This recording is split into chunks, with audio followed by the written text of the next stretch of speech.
So in my day, I've seen a lot of companies come and go. I've seen a lot of companies make the most gravest, the most terrible, most oh my god errors that has made them crumble and has made fandoms look at them like, oh my god, what the hell are you doing right now? What's going on here? I mean, like, there's dropping the ball and then there's just, oh my god, the ball blew up and flew away. Like, there's the difference between the two when it comes to how you run a company and how you destroy a company and make it look like, wow, you done goofed. Because after reading the story, I was like, oh my god, this is one of those things that I definitely got to cover on the next episode of FORNEVERNEWS.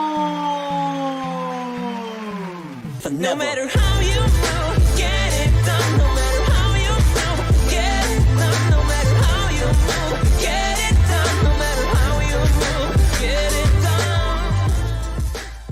Okay, so I'm gonna be honest with you people. When I read this story, the first time I heard about it, I was like, what is going on here? What are y'all doing right now? Because Crunchyroll just really made things go south. And honestly, I could definitely say for sure that when it comes to the reasoning behind this, a lot of it has to do with ever since the big change happened of Sony buying up Crunchyroll, Funimation, and everything above, everything changed. For crying out loud, if I give you a little bit of a history lesson, not to start drama, and I'll try my best to keep out of the drama situation because I don't like drama. But pretty much back in the day, there was a lot of us, including myself, YouTubers, content creators, pretty much influencers that were working kind of elbow to elbow, so to speak, or just in general working close to some of these companies, including Crunchyroll, Funimation, etc., because we was a part of an influencer program, so to speak. We were basically like, yo, y'all not really employees and all of that good stuff, and we don't really want to give you the bag. And one thing led to another, and by the time Sony bought up the company, they were like, yeah, it was nice to see you, but we're going in a different direction, and essentially all of the influencers were out of the program, and yeah, big waste of time. So I've seen the effects of what has happened since these companies have sold to the conglomerate of Sony, and it's just been a massive difference. And this article right here is just another testament and even demonstration, to be honest with you, of what the heck is going on here. Let's read so you guys can understand just how bad things really have gotten and how things can get worse, and why honestly people are gonna start putting on that ski mask. And you're like, yo, Fornev, what are you talking about, ski mask? What? Yeah, dog. We'll talk about it. Let's read first. Crunchyroll to halt ad-supported streaming starting in spring 2022 season, aka a few days from now. Essentially, you're kind of screwed because Crunchyroll announced on Friday that it will no longer offer free ad-supported viewing starting with its spring 2022 season lineup. Crunchyroll will instead require that viewers have a subscription to access new and continuing simulcasts. The first 3 episodes of the following spring 2022 titles will be available for free ad-supported viewing for a limited time, including Spy Family, A Couple of Cuckoos, The Dawn of the Witch, Tomodachi Game, Skeleton Knight in Another World, Shikimori's Not Just a Cutie, The Greatest Demon Lord is reborn as a typical nobody, trapped in a dating sim, The World of Otome Games is tough for mobs. The first 3 episodes of each title will be available for ad-supported viewing for a week after their premiere on Crunchyroll until May 31st. Subsequent episodes as well as other titles in the spring 2022 simulcast lineup will be available to view with a premium monthly or annual subscription. Crunchyroll confirmed that with continuing anime, ad-supported viewing will not be available with episodes starting with the spring season, but episodes prior to the spring season will still be available. Crunchyroll previously allowed free ad-supported streaming for simulcast titles 1 week after an episode premiered. Funimation and Crunchyroll announced on March 1st, Funimation and Wakanim anime library and simulcast content have moved to Crunchyroll. Sony's Funimation Global Group completed its acquisition of Crunchyroll from AT&T on August 9th last year. The purchase price was US $1.175 billion, and the proceeds were paid in cash at closing. So essentially, they're taking away from your experience on Crunchyroll in a major way, and essentially this is going to go really bad because for starters, they are absolutely taking away from people being able to just get on there. And the crazy thing about this whole thing, because let's backtrack a little bit to the early years of Crunchyroll based on what everybody and their mother has told me, because I wasn't on Crunchyroll at this particular time. I got onto Crunchyroll. They might have been legit already when I got onto them, but it was a wild scene back then. Because in case you don't know, Crunchyroll started off as, yes, people, get ready for it, you ready for it, you ready for it, you ready for it,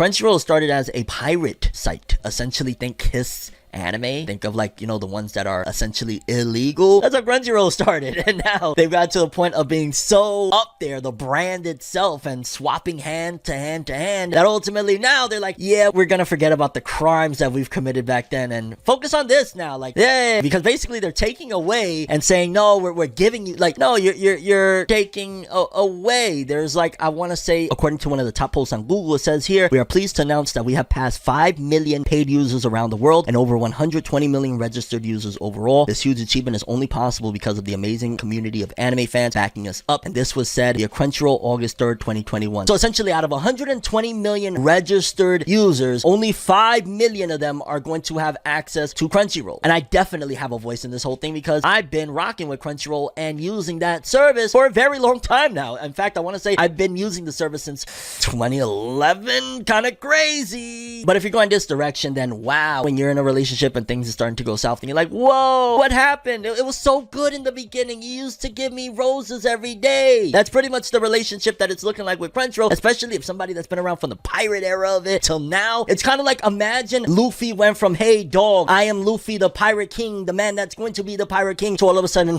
I'm Luffy dog, and yeah, I'm the admiral, bro. I'm fleet admiral up in here. This is my dream. You would be like, nani sore wa desu ka? Not to mention, on top of the fact of adding, not only is he saying that, but he's also saying, all you pirates, you're done for. You're out of the water. Get out. No more pirates in the ocean. You scrubs. You over there, Bartolomeo. Stop kissing my ass. Get over here. That's pretty much what we're looking at in this scenario. And it's honestly absolutely disgusting in a major way, because I understand it from a business standpoint. This is very genius, and that's what you would ideally do if you want to scale. A lot of people are going to be like, I can afford the $4.99 a month to watch my favorite 20 anime. Why not? So some people are going to make the jump. But on the flip side of things, if this backfires, which you guys are going to definitely give me a lot of insight on how this is going to go based on you guys' commentary. So please, by all means, drop a comment, drop a like, definitely subscribe and hit that bell to get all notifications, because in case you don't know, 65% of people watching right now aren't even subscribed. They don't even know about the greatness that we're doing here right now. Yeah! Subscribe, hit that bell, all notifications, because if not, Crunchyroll is going to come to your house and cancel you, and you won't be able to access your life anymore without paying for it. I don't know, I thought that sounded kind of... Seriously though, bro! My voice just cracked. This is wild. This is absolutely wild. Essentially 115 registered users, 115, I'm sorry, million users are kind of assed out. They're assed out like overweight people in bikinis. Now, this shouldn't be offensive to the overweight community, because hello, although I am working on it, and that's the first step, and we divulged so far away from the truth of Forever News of what we're doing right now. But just being honest with you, I feel like Crunchyroll has really honestly went a direction that is going to piss a lot of fans off. I think a lot of people are going to revolt against this. Imagine, realistically, 120 million, it's not 120 million, right? Like, realistically, registered 120 million. After it's all said and done, you know, people that don't watch anime anymore, people that don't use that service anymore, all of that jazz. How many are active of the 120 million registered? That's something to be determined, I guess, but ultimately, only 5 million are able to access it, and if you don't pay, that's where, again, I want you guys to come in, because I've been paying for it so long. A part of me feels like, should I take a stand? And that's, again, where the corporations be like, yo, we got you. We know y'all love this shit too much to walk away from it, so bam! But, again, we'll see, because this story is actually developing very, very crazy, because even seeing some fan reactions online kind of had me like, holy cow. Take, for example, this gentleman right here, Jet Zero. He said, yo, at Crunchyroll, this kind of shit isn't okay. There's no reason to screw over non-subscriber users like this, especially now that you're the biggest game in town. Stuff like this is what actually helps to encourage more piracy, because let's get into the actual details so you guys understand just the wording in the new terms of service and what it says. For the spring 2022 season and future seasonal releases, Crunchyroll will update our offering on simulcast titles by subscription tier. To view new and continuing simulcasts, a premium monthly or annual subscription will be required. With the exception below, we will no longer be offering simulcast episodes 1 week after release as an ad-supported free viewing option. For continuing series, ad-supported viewing on any new episodes will not be available in line with the spring season. However, previously published episodes are still available to all user types. To introduce our new seasonal simulcast, we will be offering additional episodes, blah blah blah. Basically, dog, you ain't getting in here without paying, period. Punto claro, como lo hispano dice, ¿verdad, mijo? Adiós. Yo no puedo creer ¿cómo están haciendo esto? ¡Ay! Si hablas español, dice anime y manga for life, por favor. Si yo sabes que te ponen un poquito, ¿cómo se dice? En bochorno con eso, ¿verdad? Está bien, está bien. Nosotros estamos en otro año, y si tú te gusta algo de anime y manga, nadie te puede decir nada, mándalo pa'l carajo. If you understood that, please type hashtag #ForneverSpokeSpanish. Wow. Yeah, people, this is just absolutely crazy. Kind of has fans a little bit like, well, what goes here? But if you're a paid subscriber, you don't gotta worry about it. If you're unpaid, you're kind of going to have to either join up or you're screwed. And I ain't gonna lie, there's a lot of times where stuff like that kind of makes me wonder, well, I wonder what the creators, you know, behind the scenes think about this, like in terms of the mangaka, you know what I mean? Like, what would the mangaka of a series that is an anime that is on that platform platform, and fans are complaining about that happening. How would the mangaka react? What would their comment be? Kind of like jumping into the weekly Shonen magazine author comments, courtesy of Jose_Ke. Shout outs to him. We got starting off with Ken Wakui, aka the author of Tokyo Revengers, and he said, which is absolutely hilarious, that the first comment is about Netflix. I really enjoyed Netflix's Talk Survivor. I can't wait for season 2 to drop. I've never heard of that. Is that good? What's going on there? Talk Survivor. Talk Survivor. That kind of sounds like the life of a YouTuber. I'm not even gonna lie. Talk Survivor. You're essentially surviving your whole livelihood and everything on your ability to talk and engage with your audience. I love you guys. Thank you. And that's genuine from the bottom of my heart. Nakaba Suzuki, author of Four Nights of the Apocalypse, The Seven Deadly Sins. If one's gonna put something in their bath, it's gotta be yuzu, right? As an experiment, I put some in my bath. I think the craziest thing I ever put in my bath was probably just regular shampoo and conditioner. I mean, aside from when I was a kid, and you know, when you're a kid, you do all sorts of weird shit, but I don't really think I've ever put anything crazy, and I don't even know what the hell yuzu is. The only yuzu I know is like yuzu and karin from Bleach, you know what I'm saying? By the way, Bleach coming back, yo, that's gonna be crazy, but yeah, I don't know what yuzu is, and the best things I put in my bath are usually like to make a bubble bath lad, although I haven't done that in a long time because I'm a grown-ass man, but yeah. And I'm not saying that grown-ass man can't have bubble baths. If I could, if I wasn't married to my work and married to talking to you guys about this really awesome stuff that we love called anime and manga, I'm just saying. Kei Urano, the author of the new manga Gachi Akuta, said, Ando Hideyoshi got a haircut. It ended up being a bob cut like the members of Team Galaxy. The results was truly a close shave. I really got to get invested in that series because it could be next up, especially considering Atsushi Okubo dipped and he's the up-and-comer. He's the one that's taking over in terms of like, hey, he's supposed to be next. Hopefully, you know, I could get into it and see if it's really dope because, you know, he could end up being a leader like Hiro Mashima from Eden Zero, who said RPG Maker Unite is out now. I'm totally looking forward to it. And I'm like, okay,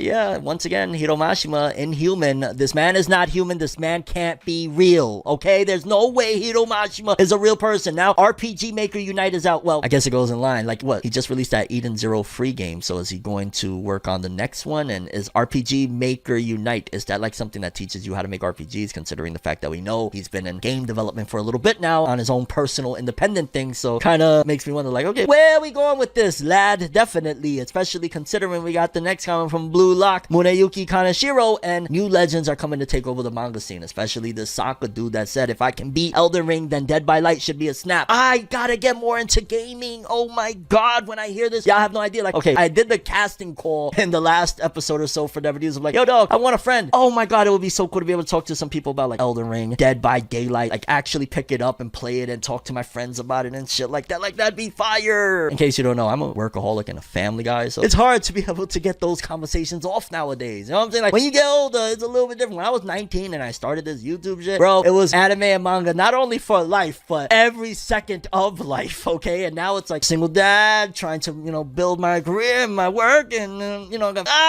you just don't have the time. But boy, would that be freaking awesome, because George Morikawa from Hajime no Ippo might agree. He might give it a swinging punch of, yo, play some video games, dog.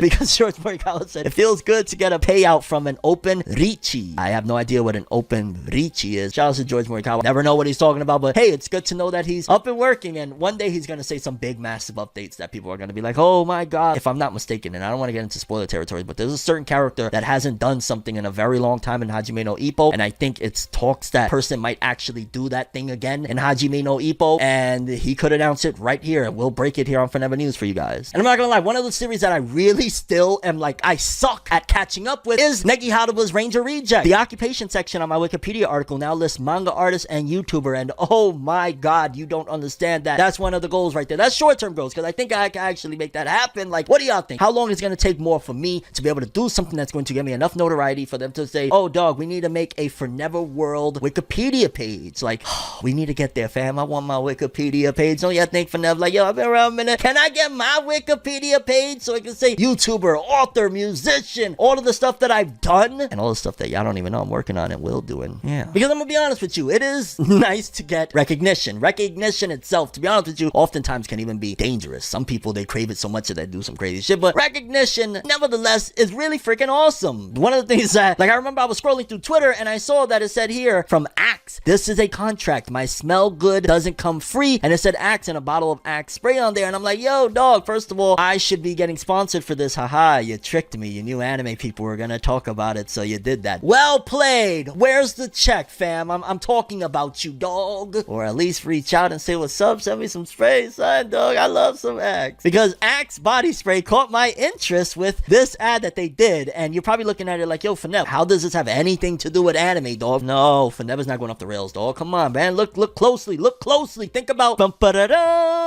You may not remember, but there was one series out there that had a ball kicking tournament. Yay? Nay? Remember? No? Yeah?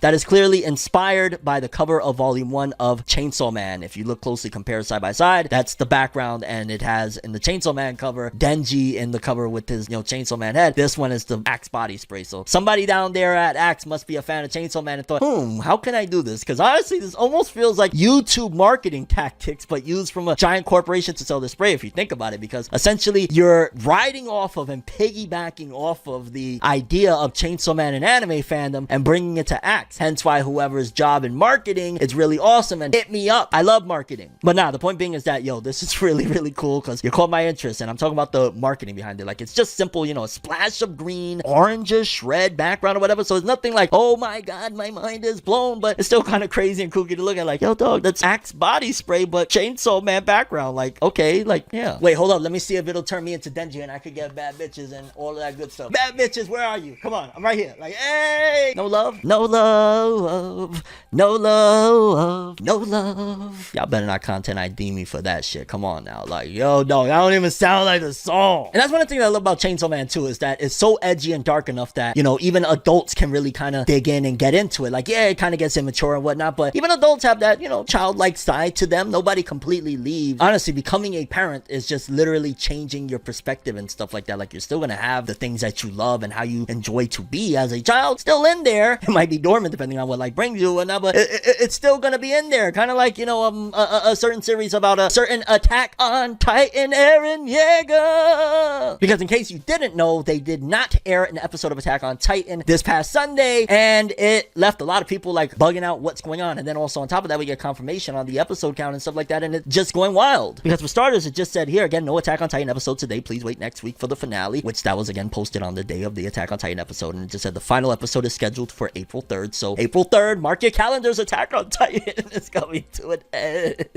I get it, people, alright? I understand, dog. I know. Fornev, Attack on Titan's manga ending, dog. I know. Like I said before, several weeks ago, we crossed that bridge when we get to it. We will get to it. We will understand the plight that we have to face. I got like, cause who knows? Maybe it could be changed up. But also, like I just said, Attack on Titan Final Season Part 2 is listed with 12 episodes between 2 Blu-ray and DVD volumes, which kind of knew that already, but also it gives us a little bit more clarity in terms of more than likely we're getting a movie. I will honestly be deathly shocked if we don't get a movie, or the only way we don't get a movie, here's this, right? Listen to me very clearly. The only way we don't get a movie is they go anime only direction, absolutely completely to the 10th power within these next couple episodes, and it changes everything entirely, and they go in a different canonical direction than what the manga does at the end. That's the only way we don't get a movie or some extended episode finale, an hour-long episode or something like that, but 99% sure we're getting a film for Attack on Titan, which is kind of bananas because several years ago, one of the topics of conversation for Attack on Titan fans, i.e. me, was the fact that,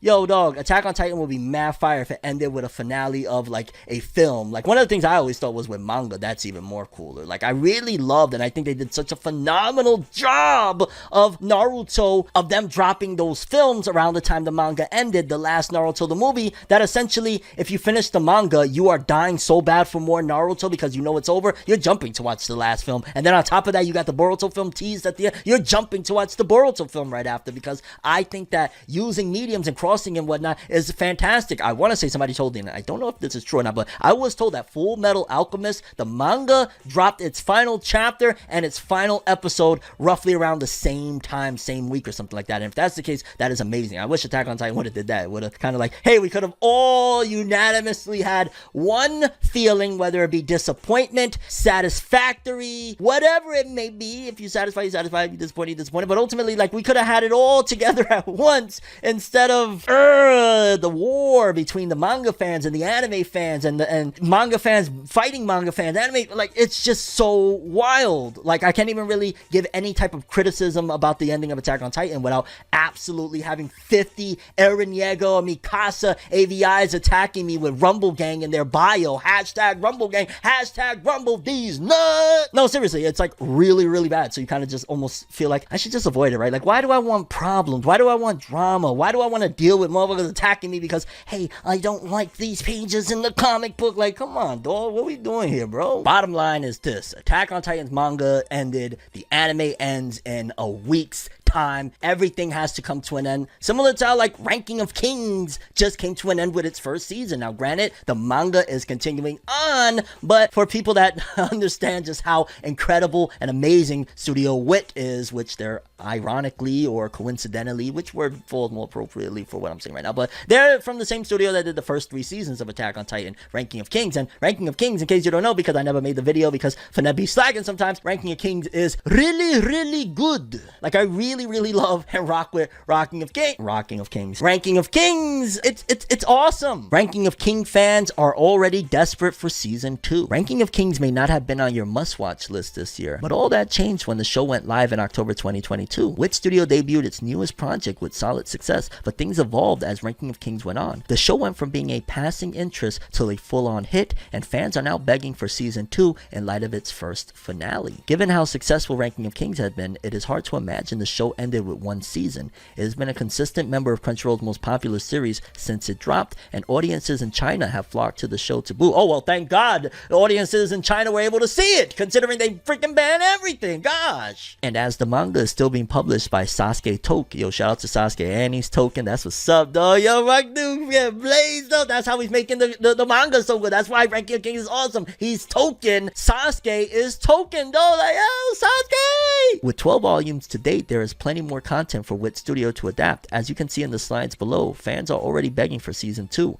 and their pleas won't stop anytime soon, because, yeah, fans are really, they're bugging out. They want it. Wit Studio will hopefully give word either way on the anime's future before long, so here's to hoping season 2 is in the works already. And yeah, people, I better get a season 2. I don't think it's going to happen immediately. In fact, I'm kind of wondering if we would get a season 2 simply because Studio Wit, I am so worried about Studio Wit. I'm not even gonna lie. I feel like at any given moment, Production IG could pull the plug on them. I almost wish that Production IG would put all of their resources and manpower and combine it all into Studio Wit and say screw all of that having like multiple studios. It's not working out. One of them is failing 5 million and the whole type of shit. Like, how about put all your resources into Wit and go from there? Because I think Wit, if it was as powerful as Ufotable and as powerful as Mappa has been, I think Wit could easily be in those same conversations and easily have all the big companies throwing money at them. Because look at Ranking of Kings. That shit is so freaking good. It's like the art style is very simplistic, right? Based on the manga, the original manga. I've seen some of the art from the original manga.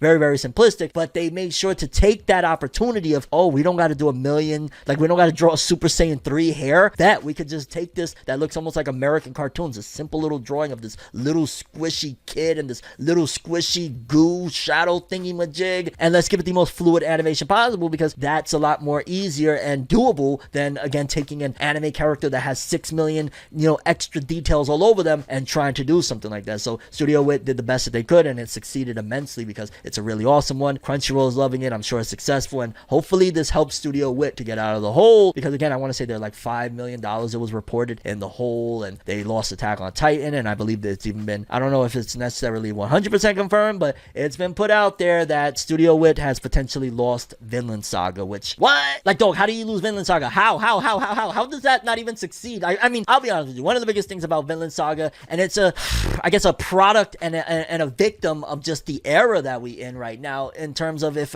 anime goes to certain streaming platforms, because those streaming platforms aren't necessarily 100% known for anime, it might not perform in terms of what people would expect, or it might not be visible to the people that are looking at it in the way of like, oh shit, it's not popping like this one is doing that is being released on this platform. Like, for starters, that even though now it's being changed because, again, RIP anime. It's all over. Put on your ski mask. Ultimately, some platforms just don't have the anime audience and push to look visibly that, like, yo, it's really knocking. And that could very well be what happened at the very least in North America with Vinland Saga. We just got Vinland Saga finally on DVD and Blu-ray. I believe was it Sentai Filmworks that's putting it out, if I'm not mistaken. So yeah, that could definitely be a situational thing. But ultimately, I'm just really going to be hopeful that we're going to get a season 2 to begin with, and I'm also going to be hopeful that it does continue with Studio Wit, because at that point, that's going to kind of give it a bad name, right? Like, if we continue this path of Studio Wit starting an anime and handing it off, you know what I'm saying? Vinland Saga started it, handing it off seemingly to Mappa. Attack on Titan started it 3 seasons in. Mappa, you can take it. Unless they, you know, start really knocking them out the park with finishing shit, they're going to start getting a bad rep. Fans are going to be looking at it like, yo, dog, why am I going to invest in watching a Studio Wit product when I know that they're going to just hand it off and I might feel a certain way? Like, don't get me wrong. I think what happened ultimately with Attack on Titan, I can't speak on Vinland Saga. We don't know how that looks yet for season 2. But with Attack on Titan, ultimately, yeah, it still looks freaking awesome. And thank goodness it was Studio Mappa. There's been some bad examples of the 7 Deadly Sins. Oh my god, they fucking ruined it. So fucking trash. I didn't say that one. Why you saying that for? FORNEVER ain't say that, no. Because I mean, the 7 Deadly Sins technically is in the news again because of what's going on with them, with this update of the travesty, the disgusting. Oh my god, I'm not even gonna lie. I can't even stand that what they've really done. Like, I'm gonna keep it all the way a buck. I'm going to be standing front, line, and center. And if you want to stand with me, please do. In the line of defense against, like, yo, dog, CGI is not going to pass, okay? I'm putting my arms up. I'm going to gatekeep against 3D CGI animation becoming the norm. I mean, it technically already is because we see it sprinkled in every anime, but I mean full-blown, like what they're doing with the new 4 Nights of the Apocalypse 7 Deadly Sins crossover thingy-majig movies that Netflix is doing. It's like, the 7 Deadly Sins Grudge of Edinburgh anime film announces Tristan's voice actors. Who cares? No disrespect to the people that are obviously putting their times and efforts into this. I honestly feel bad saying that. I take it back. It's not that nobody cares. It's just my level of disappointment for what this looks like is very high. So forgive me. Being rude ain't cool. But Netflix announced during their stage today at Anime Japan 2022 the voice actors for the upcoming 2-part The 7 Deadly Sins. So it's technically, their branding is still as 7 Deadly Sins Grudge of Edinburgh CG anime film, which follows the son of the series, and isn't it Edinburgh, lead Meliodas and Elizabeth, as well as confirming that Yuki Kaji returns as a former protagonist. The character design setting art was also released, and we see here that that's supposed to be, I guess, older Meliodas. Also, that's Tristan real little, and then Tristan in this movie thingy-majig, and ooh, I just see the simplicity of the CG. Alongside Yuki Kaji, on the left side as an older Meliodas, Mikako Komatsu, Setsuna, and Yashahime Princess Half Demon will be voicing Tristan. By the way, just a side note, I heard Yashahime really sucks. Like, somebody, a real cool girl, shout outs to her, I think, what's her name? Hime something. Either way, she told me that, yo, dog, like, it's trash. I was like, oh, word? That's what I heard with season 2. Like, people are just only in it at this point for the Inu gang. But yeah, we'll be voicing Tristan as a child with Ayumu Murase, who did Shoyo Hinata and Haikyuu. Okay, that's dope, voicing him as a teenager. Netflix also reconfirmed that part 2 of the 7 Deadly Sins Grudge of Edinburgh is coming, though part 1 has yet to release or even have a release date because they're creating them in conjunction. They're basically like, hey, we got money for one film, but instead of making one cool looking film, let's make 2 terrible looking films. That's the way, right? Get the freaking 3D CGI guy over here right now. You better draw the most terrible, most horrible. I swear to God, it better make my eyes bleed. That better be what the hell you do with this freaking art, okay? I will have nothing better. Like, that's genuinely how I feel they talk. I mean, how else could you explain this abomination of what they're doing? I'm almost curious, like, first of all, is the 7 Deadly Sins a spin-off? The 4 Nights of the Apocalypse, has that? No, I don't think it's been released yet, right? I know it's been, I want to say licensed for over here, but I don't think it's been released yet physically. I know digitally it's official or whatever, but physically it hasn't been released yet, so we won't really know exactly what it's selling. I want to say probably it has to be that the original The 7 Deadly Sins, at the very least at its height, was selling pretty well over here in the West for the time being, because again, sales are way higher now than they've ever been because we're kind of like in a big boom. And it kind of makes me wonder what they would sell, because honestly, right now we actually have, thanks to popular demand from you guys, back the manga sales for the US, the top manga sales of the US. Again, it's normally a smaller list. This one we only have 4, but I really enjoy doing this. A lot of people were requesting it, like, yo, Fornev, we want to know what's selling over here in the West so we can make some sort of comparisons or something to what is happening in Japan, and like, yo, where are we at in terms of it? And realistically speaking, we sell anywhere from about 4 to 10% of the manga they sell, and that might be even me being very generous for the more popular ones at the very least. We usually sell like 4 to 10%, because it says here, top manga sold in the US from March 6th through March 12th. So this was a couple of weeks ago, but this is the soonest we get them. And for starters, at number 4, we got Demon Slayer Kimetsu no Yaiba Stories of Water and Flame. And this week, which this came out January 4th, and it sold another 6,700 this week, bringing its total to 97,000, almost 100,000 books. Yo, dog. A major win. My Hero, that came out March 1st, volume 30 with Dabi on the cover, which they have that everywhere. I'm gonna tell you right now, I don't want to get conspiracy theory bag on you guys, but there is a major push and there's major popularity at the same time, because it was the top selling manga of 2020 for My Hero Academia. Like, I went to Hot Topic, I want to say, the other day, and I was like, oh my god, why do they have Dabi volumes all over the place? Like, I go to Hot Topic for clothing, like, you know what I'm saying, like epic looking clothing, like mine right now, that if you check the link in the description below, you could buy 20 for the hat, 40 for the hoodie. You can be in style, and you don't even gotta go to Hot Topic. Because when I was in Hot Topic, I just couldn't believe my eyes. Like, they got the newest My Hero Academia volume. They're selling manga at a clothing store. But in Japan, it sold this week 9,400, bringing its total in 3 weeks to 38,298. No, that I'm lying, because this was only up till March 12th. So this was less than 2 weeks of sales, 40,000. That is fantastic. That's like 20,000 a week. Then we got Toilet Bound Hanako-kun Volume 0. Oh, they pulled a Jujutsu Kaisen 0 on us. Hey! With 9,812 copies. That just goes to show you, because how many people in our community, let's keep it real, how many people, you probably listening right now, I've never even heard about Toilet Bound Fornev. What are you talking about? Like, yeah, you never heard about Toilet Bound Hanako-kun, and it's selling almost 10,000 copies in a week. Like, that's crazy. That just also goes to show that there's different pockets of anime and manga fandom. I'd imagine that this is a whole genre that people love, with Toilet Bound Hanako-kun, and I don't really even know too much about it. I know that, like, I think that he's like a spirit in the toilet, thinking like Moaning Myrtle or some shit. It's kind of like that, if I'm not mistaken, but there's like a lot of sad shit. Like, I just remember my niece telling me a whole bunch of stuff and just, hey, Timmy, do you know when we're gonna get the next season of Toilet Bound Hanako-kun? And I'm like, I don't know. And by the way, only she calls me Timmy, okay? I'm Fornev to ya. I'm just saying, I prefer to be called Fornev. I like it. Call me Fornev. Or call me Berserk, because number 1, the top selling manga of the week of March 6th through the 12th, which is not even 2 weeks. I'm lying. This is 1 week of sales for the 10,000. Berserk did 10,000 sales in a week again, and it's just astronomical. March 8th through the 12th, if I'm not mistaken, 10,293, and that's for basically the deluxe re-releases, and I expect it to be just like that moving forward, because with the passing of the late great Kentaro Miura, one of the things is that it really helped to push the Berserk sales. Like, I remember I used to always go to this one store, and they would have every volume of Berserk every time. The moment Kentaro Miura passed, people went crazy buying Berserk, and hey, I'm glad at the very least they're reading it, and they're reading what I consider, if not easily one of the biggest peak fictions out there. Berserk, man, it's like it's otherworldly, dog.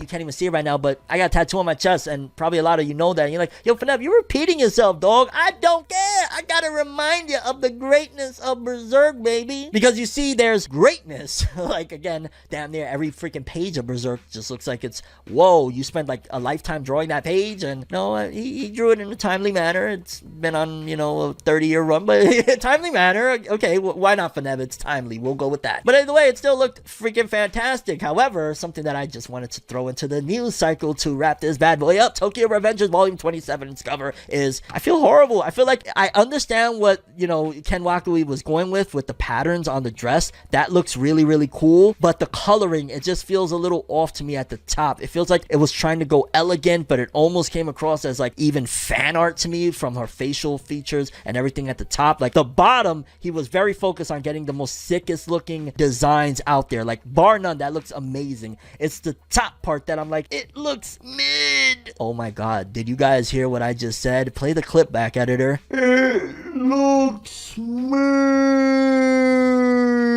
I just said mid. I don't use mid, and I just use mid, and I called anything Tokyo Revengers mid. No, that's not right, Fornev. Wham! Oh, wow! Father, forgive me, for I have sinned and used thy words, thy not to allow thy. No, seriously though, people are like, I'm not a fan of this cover, considering Tokyo Revengers, almost every cover is easily one of like the coolest and best looking covers out there of manga. Like, he really just knows how to draw clothing designs, all of that good stuff. And this, I'm like, the designs at the bottom look cool, but I don't know. I mean, shout outs to the character anyway, and hopefully Tokyo Revengers is making a turnaround, because people are just saying the most reckless things, dog. I felt like, whoa, Hiro Mashima's drawing Tokyo Revengers now, because that's the vibe they were giving off, the way they were saying it was just absolutely poor, piss bad. And thankfully there's some series out there that don't get that type of hate. I mean, don't get me wrong, all series get some level of criticism, people saying it's overhyped, it's underrated. There's always something that people gotta say, but Jujutsu Kaisen, they never do that, you know what I'm saying? Jujutsu Kaisen, a lot of people really praise it, and I'm very, very grateful. In fact, it's kind of crazy that if you think about it, it's really been for top dogs that's been competing from like different, you know, publishing companies and whatnot. But right now, in terms of the top,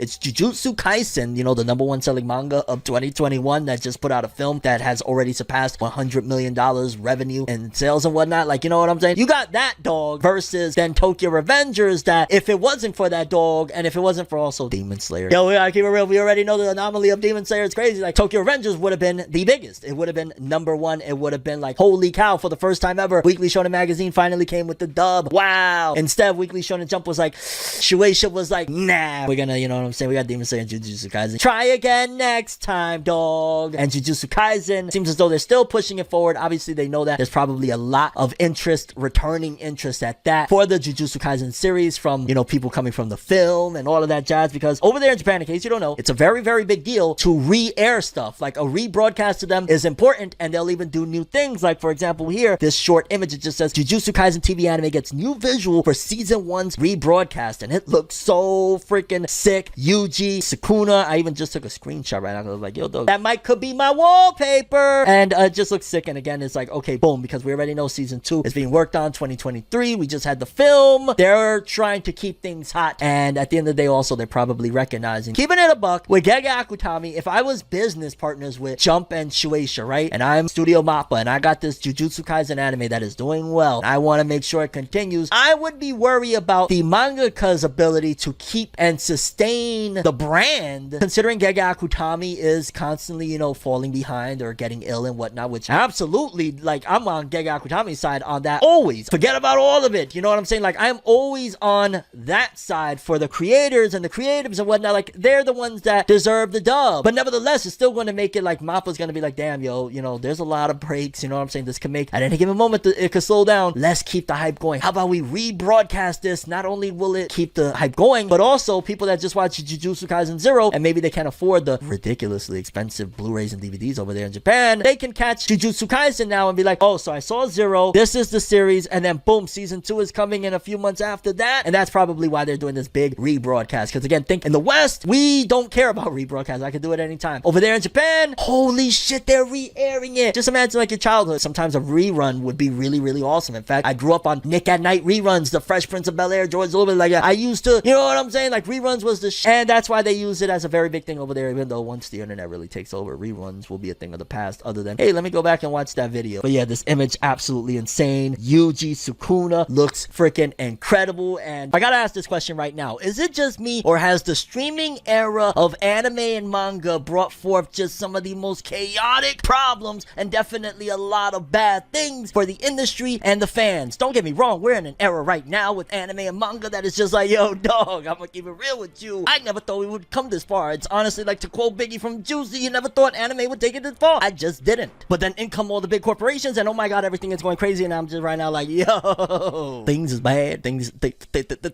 is bad. No, for real, people, it's like one thing after another, and this is just another case of demonstrating why the streaming era is going to be a turbulent one. It's not going to be smooth sailing, because the fans continue to keep on getting that butt whipping when it comes to, oh snap, now this things is crazy in the world of anime and manga. Netflix is wilding out. So many crazy things is happening, and we're going to cover it all on today's episode of FORNEVERNEWS.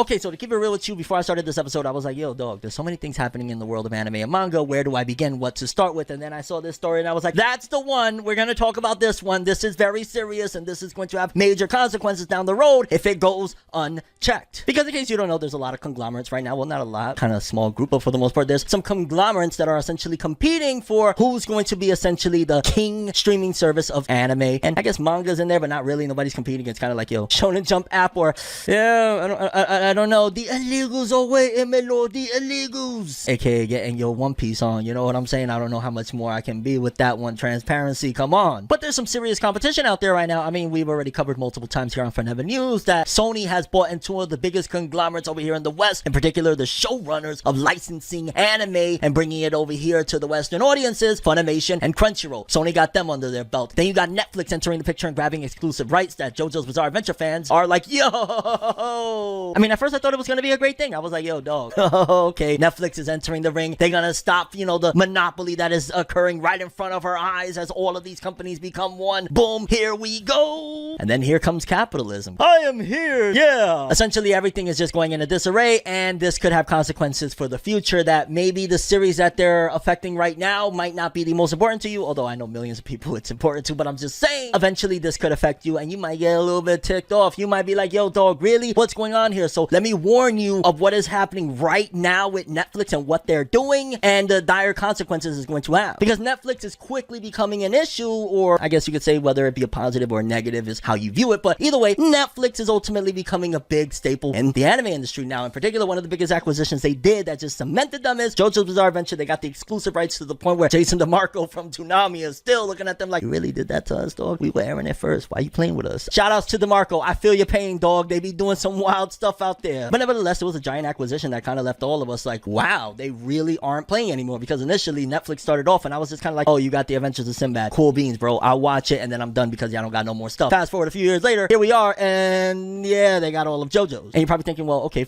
so what? They got JoJo's. They already put out like a big batch, and what I thought initially as well was, yo, dog, we get to marathon this all in one sitting, a nice giant amount of episodes, and then as the press releases kept going, it was like, oh, okay, we get to marathon a good chunk of episodes by the time, but at the very least, every few months, we're gonna have the episodes. It's gonna be great. Oh, the new announcement. What? Because essentially, Netflix wants you to stay subscribed forever based on what they're trying to do, because, yeah, no, normally, and maybe you don't, that anime usually is released weekly. Episodes come out weekly. Netflix's model is very different. It's a stark contrast. Essentially, you get a ton of episodes at once. However, Netflix, they like to make money and they like to use what is brought forth to them. And they were like, yo, dog, instead of dropping like 38, 40 something episodes of part 6 at one go, or even dropping, for that matter, what I thought would have been okay-ish, 12 episodes every few months, like every 3 months or something like that. No, we're gonna give them 12 episodes a year. So, dog, you telling me we went from JoJo Fridays to 12 episodes a year? JoJo, what? Yes, people, because there was some positive news, and initially when I was writing my notes down for this episode, I was like, oh, great stuff, JoJo's is returning. They made the announcement finally. I was like, boom, okay, the unofficial Weekly Shonen Jump Twitter account said JoJo's Bizarre Adventure, the animation, will be holding its 10th anniversary with different projects and information on April 4th. I was like, let's go. It's JoJo time. We're getting more episodes. This is about to be bananas. Maybe part 9 is coming too. All sorts of stuff. And I was like, boom, because then they also put out JoJo's Bizarre Adventure Stone Ocean TV anime episodes 13 through 24. Key visual, essentially about, 12 episodes, and the visual looks freaking insane. Jolene and the entire crew, and I'm so freaking hyped. I ain't gonna lie. I love part 6. I don't understand the hate and the down talk about it simply because there's a female lead. Like, don't get me wrong, I get it. Things you may get annoyed about, the woke culture, you may get annoyed by right-wing extremists, whatever it may be, and please, for the love of God, if I offended anybody, that wasn't my intent. I'm just trying to show different levels of things that can, you know what I'm saying? Honestly, I don't even know what I'm saying right now. I just kind of lost my train of thought as I was trying to explain that, because I'm like, yo, politics getting me nervous. Let's get out of here. Let's go back. But anyway, it looks really, really awesome. This is a clean image. This might be my new wallpaper. But then, the devil's in the details, my lord. The devil's in the details, because the announcement right now is looking very, very sus. It says here, JoJo's Bizarre Adventure Stone Ocean anime returns to Netflix in fall 2022 worldwide. While fans of JoJo's Bizarre Adventure can't wait to jump back into a Florida prison, that's so wrong to say. Oh my God, Daryl Harding, I know who you you are, dog. We hung out before, you know me, dog. Why? It's gonna be a few more months until the next part of Stone Ocean pops up, with a stage event for the series at Anime Japan 2022 confirming that the second part of Stone Ocean will be hitting the streamer worldwide in fall 2022. A new trailer and visual for the series was released to coincide with the news. Part 2 of JoJo's Bizarre Adventure Stone Ocean will contain episodes 13 through 24 and will launch at once in fall 2022 around the world on Netflix ahead of its broadcast on Japanese televisions, which is scheduled for some point in 2022. The series follows Jolene Kujo as she goes to prison for a crime she didn't commit, set 10 years after the events of JoJo's Bizarre Adventure Golden Wind, the first part streaming on Netflix. And you're probably like, okay, FORNEV, yo, dog, you're getting more anime. What's your beef? What's the problem? The problem is, realistically, come on, dog. You could have given us at least, if you was gonna do the whole break thing, you know how they do on TV when, like with part 3, for example, and I can't remember if part 4 and part 5 did the same thing, but part 3, it was 2 parts. You had 25 episodes, take a break, 25 more next year, like that. Instead, they gave us 12, and it's like, yo, wait a basically year, because we got it in December, we're getting it in fall, so maybe a little less than a year, about 3 seasons over, but it's still ridiculous. At the very least, they should have gave us 24, boom, and then we wait for the rest, or something along the lines of that. It just feels like, are they gonna milk it out? Because then that means another year. Basically, they're trying to make it so that, in other words, because I feel like I'm beating around the bush, they're gonna make you subscribe all year long for more JoJo's. So essentially, you would have to be subscribed to Netflix for like 3 or 4 years for JoJo's. Obviously, now you can be one of those people that are crafty. You can be smart. You can be somebody that's in the know and thinking ahead of time, writing even reminders down. Cancel Netflix on X date. Plan it out to basically say, yo, dog, if it drops on X date, I am going to watch it on X date, and by 3 days later, I will be done with it. And cancel Netflix is something that anybody would do. And I'm not saying to cancel Netflix on purpose because of anything other than, hey, if you're not going to watch anything else on there other than JoJo's, then that's probably what would be the best thing, right? I mean, for crying out loud, 50 Cent says it all the time. If you look at him on Twitter, he's like, my shows on Stars is done for right now. You know what to do. Essentially saying, cancel Stars until I'm back, baby. And that's pretty much what I guess you would ideally do. Because if not, thinking about the price of Netflix right now, imagine how much you would be paying for JoJo's Bizarre Adventure as you're waiting for each part if you stood subscribed to Netflix for the entire freaking year. And a lot of people will. A lot of people are going to be continuing on, not realizing that they're being charged or not really thinking too much about it. And next thing you know, you just paid X, Y, and Z for one show that you're going to watch on there. Because some people, they don't want to watch Netflix. They're like, I only go on there because that's the best way and easiest way to get JoJo's. I don't care about anything else on there. What about those people? So I'm just kind of looking at it a little bit like...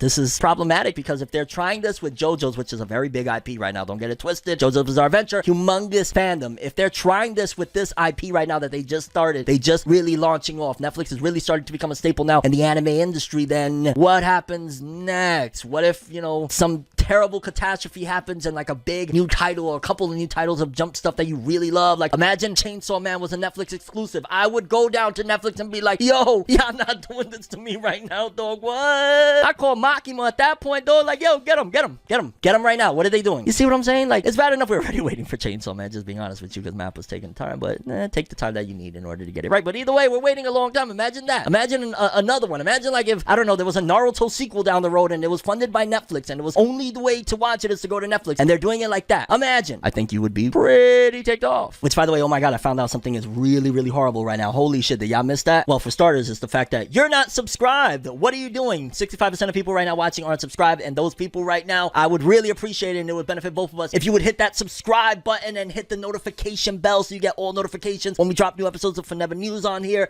We're doing a bang up job, and it's a really pretty awesome show. Just check the comments, you'll understand what I mean. But also, I've made a grave error, because have you noticed something is wrong here? In case you didn't, I'm gonna tell you right now. Much better. There we go. Seriously though, folks, JoJo's Bizarre Adventure, in case you don't know, now you know that the next batch of episodes that we've all been waiting for won't be coming until fall 2022, and it just doesn't feel right. I ain't gonna lie. Especially, I know the fans that have been watching it, those JoJo's Bizarre Adventure Fridays, JoJo Fridays, like, yo, dog, from JoJo Friday to this, no go, no bueno, and it could happen to your favorite series if it keeps on going with this trend of Netflix being heavily involved in the anime industry. But then we also got the flip side of things where if Sony completes its monopoly, because Sony right now, of course, as you may know, again, like I said, is on that pace. They got Funimation, they got Crunchyroll, Aniplex is in there. It's a lot that they're gathering up, and Sentai Filmworks just sold to AMC. The anime industry right now is so wacky. I couldn't have called that it would be like this quite a few years ago, especially considering it wasn't big money to be, you know, an anime and manga running business, and now it kind of is. So shout outs to all of that. And no, why I said shout outs? What? But you know, it can't run like this forever. Eventually, all things must come to an end. Good things, bad things, nothing is forever, hence ForneverWorld. Because eventually one of these conglomerates are gonna fall. It's a matter of a time, it's a matter of when. It could be 10 years from now, 20 years from now. Eventually something will happen and change, and one of them will be essentially ended out of existence, canceled, stopped. Kind of like what just happened right here with Shonen Jump and a series that I'm just kind of like, yo, dog, Shonen Jump, really? Really? This is what we're doing here right now? It's just non-stop? Because after I heard this news, I was just there like, yo, dog, really? I ain't gonna lie. And I know I'm repeating myself. Really? Really? Really? Really? In case you ain't been following, it's been already established that My Hero Academia is ending, right? Like, we already knew that. That's not what this one in particular is about. In terms of, we know that Horikoshi is wrapping it up. He said in one of his latest author comments, or I believe it was actually at the end of Jump Festa 2021, he was like, yo, dog, this manga is about to end. Now, why did I make him sound all nasally like that? He was like, yo, dog, I'm gonna finish this, okay? Like, a year from now, we might be done. If not, I'm gonna be saying the same thing, that we might be done. And again, it sounded to me like a contractual thing. I don't know. That's just my hypothesis, my theory, my thoughts, my FORNEVER source. Yo, dog, once we get up there and we're like really, really successful, we're gonna do a FORNEVER source, and I'm gonna invite like some of my favorite viewers that comment all the time. I'm gonna be like, yo, dog, come try these sauces, and I'm gonna pay whoever gets the best sauce that gets us in stores, and we got that FORNEVER sauce. So look out for that. Keep watching me. I got opportunity for anybody that got love for your boy. But apparently there's not more opportunity for this series, because according to this, the unofficial Weekly Shonen Jump account on Twitter said that another part of My Hero is coming to an end. And you're probably thinking like, yo, Fornev, what else? What else could Horikoshi knock out of our existence? We already know My Hero's ending. The latest arc seems like it's being rushed to high hell of what's going on right now. What could Horikoshi, what could Kohei possibly do? Well, I guess this is just something that is a byproduct of the main series ending, because according to the unofficial Weekly Shonen Jump Twitter account, they said, Vigilante, My Hero Academia Illegals spin-off by Hideyuki Furuhashi and Beten Court is reaching its climax. A special 2-page feature has also been published in Weekly Shonen Jump issue number 117. Essentially, the My Hero Academia spin-off that's been going on for a long time, that a lot of people actually say is better than the main series, which is kind of crazy to hear. Like, yo, the spin-off is what? Yeah, people, I kind of hear that. I hear that around the way, that it's actually like low-key feeling better. But here's something else, right? Because I've been hearing rumors, whispers, a little bit of a murmurings around the way that My Hero Academia Vigilantes might actually potentially, and you ain't hear this from me, and it's just a rumor, so don't say this, but I kind of heard that My Hero Academia Vigilantes has an anime on the way. I heard that. I don't know if it's true or not. I kind of heard that. So if My Hero Academia is ending, and then we got Vigilantes potentially coming with an anime as well, and there's still like another season or two of My Hero in order to wrap it all up, then it looks like the future of the series might actually be Vigilantes, because remember, there's a lot of chapters of Vigilante, and that also means that there's more than likely going to be an ongoing, potentially, manga for one of these, because if My Hero Academia ends by the end of this year, and now Vigilantes is reaching its climax, probably both of them ideally would end around the same time, unless there's going to be something else that's going to be used to promote one or the other, because they ideally usually always like to do that, and especially if they're going in this era of what Demon Slayer did and worked very well, of, hey, let's end the source material, the manga, and keep the anime going, and then boom, we'll do it that way, because in the past, it was the exact opposite, and I always say that, and I'm always like, we're in strange times, like, up is down, down is up, where I'm looking at it like, yo, dog, what?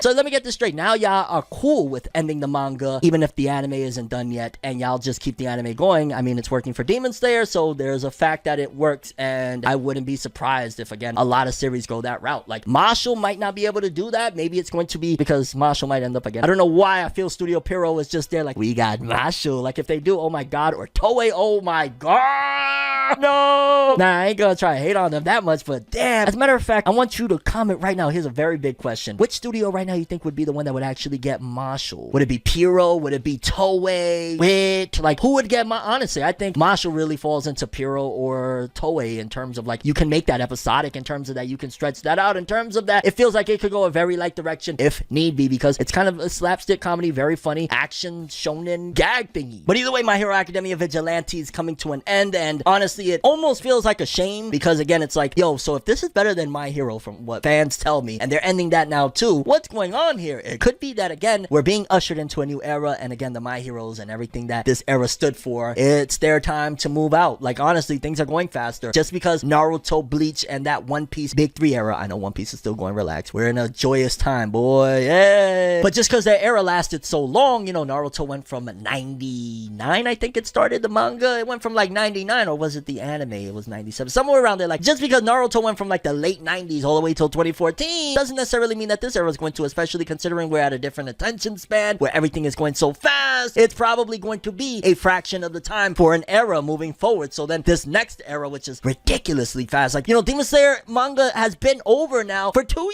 years. That's kind of crazy to think about it, and it's still going. And it's like, what? I guess it's all gonna just depend on sales, right? And what's the more monetarily feasible, because if My Hero Academia Vigilante would have been selling like astronomical, they might have actually let it last a little bit longer. But no, again, that would be flawed with, you know, the whole Demon Slayer situation, because sales are important, just like the top 50 best-selling manga of the week segment that we're talking about right here. It's kind of crazy because volumes is jumping off left and right. And number 50, we got Kawaii Nante Kitena, volume 4, 13,416. It looks like some sort of shoujo-esque series. Then we're gonna jump all the way up from 50 to 45. We got Blue Box volume 4, 14,408. And this is the biggest achievement right here, right? We're looking at a 17-day total, 100,503. If you hit 6 figures as a manga early on like this, 17 days, a little over 2 weeks, yeah, Blue Box is next up in terms of being that romance slash sports series. Blue Box, I want to get into it, man. I used to be into the romance series that they had in Jump for a while, you know, the Nisekoi. Moving forward to number 42 though, Dandadan volume 4, within 17 days, 112,593, bringing in 14,765 this week. And yeah, again, in 17 days, over 100k. That is fantastic in 4 volumes. It's pretty much just slightly over Blue Box, and doesn't have the big promotion that Blue Box does, because Dandadan is in Jump Plus and Blue Box is in the serialized weekly Shonen Jump magazine. So big difference, and shout outs to Dandadan. Obviously, there's also the factor that we do got to play into account that Dandadan is more of a broader audience. It's an action crazy series, and Blue Box is romance, so it cuts it off. Okay. That doesn't change the fact that My Hero Academia volume 33 came in at 39 with 14,915, bringing its total to 726,285 copies sold. That's since February 4th. So in almost 2 months, 726,000. That's definitely a little bit of a slow up, maybe. I don't know. Or maybe on par. It kind of feels in the middle. Either it's on par, maybe a little bit slower than normal. Either way, I don't know. Maybe I'm thinking of other volumes, because yeah, is My Hero Academia really like a 1 million volume selling type of series off the rip? Yeah, I don't think it's been. It's still great sales for the most part. My Hero Academia doing that. I remember back in the days when like the other generation was slowing down. I remember like Fairy Tail, Naruto, and Bleach would be like around that ballpark of doing like 300,000 first week or 200,000. Like it would be around there. So that's pretty much where My Hero Academia's hype is right now. Kind of like where Fairy Tail and them were back then. And I know you probably hate on Fairy Tail, but I'm talking about strictly numbers, not about quality. Numbers, because Fairy Tail was popular. It was so popular to the point that number 37 is Fairy Tail 100 Years Quest Volume 11, the spin-off series, with 15,668 this week, with 46,342 sales total in 12 days. That is freaking awesome. So it did 15 in a week and 46 in a total. That's great. Again, it's a spin-off series that Hiro is only writing and somebody else is drawing. Shout outs to them. Then we got at number 35, Kingdom Volume 64, collecting another 17,551 sales, bringing its total to 595, almost 600,000. It's Kingdom. It's one of the best-selling manga without a real heavy push of all time. Think about it. Like, it never got that heavy push. Even the anime, it's still to this day, I never hear about,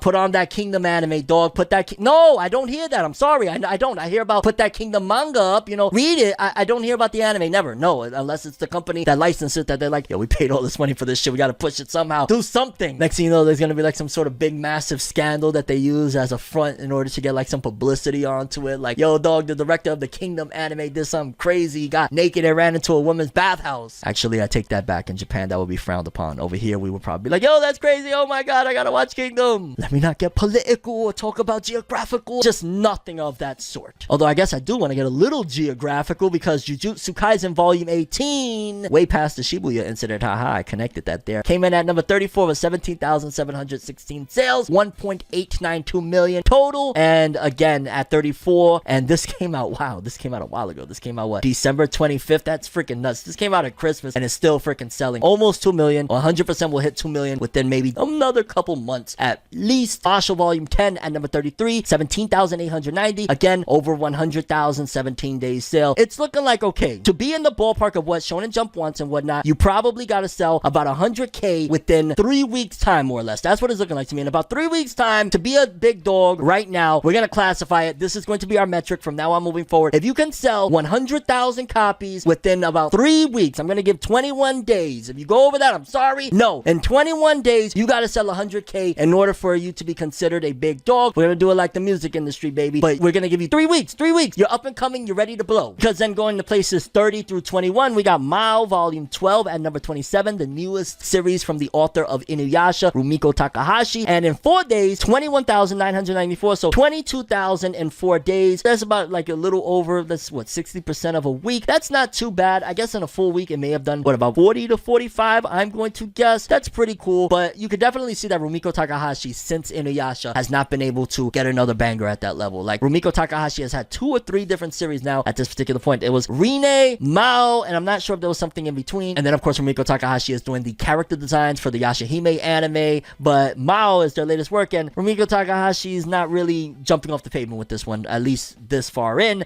And doesn't it have an anime on the way, or has the anime come out? I don't even know. It ain't no Inuyasha, though. I'm just gonna say that right now. It ain't no Inuyasha, and it never will be. Not that it needs to be. Then we got at number 25, Sousou no Free Eren, Volume 7, limited edition. So that was a limited edition. That means the other volume did way more. 22.6, not bad. Then we got at number 21, Dr. Stone Volume 25, 26.947, 185,000. And yeah, this is going to be the last year, so celebrate it while you can, of Dr. Stone. By next year, don't expect for it to be on this list unless a volume comes out at the tail end of this year that will allow it to be included in next year's sales. But Dr. Stone, for the most part, is probably going to go dormant at this point unless something else. I'd imagine Boichi and Richiro Inagaki sensei are going to be going off to do different things. But yeah, Dr. Stone being over, 2022 will be the final hoorah Dr. Stone year. And it's crazy because it's been like, what, Dr. Stone ran for about 5 years, right? Like crazy. Because then at number 15, Tokyo Revengers Volume 26 with 31,520 is still doing very, very well with 864,795 total. And that one came out, oh my goodness, when did that come out? That came out February 17th. So yeah, well over a month and a half, and almost a mil. It'll hit a mil before we leave. And I ain't gonna lie, I'm so happy that I'm covering this right now, because at number 14 is Hajime no Ippo Volume 134. And for some reason, I really dig that cover art. That looks so cool. And is that Ippo with a towel? The fighting? Oh my god, only Ippo fans know right now what I'm thinking. Only you guys know what I'm thinking right now. Like, Ippo, is he in the ring?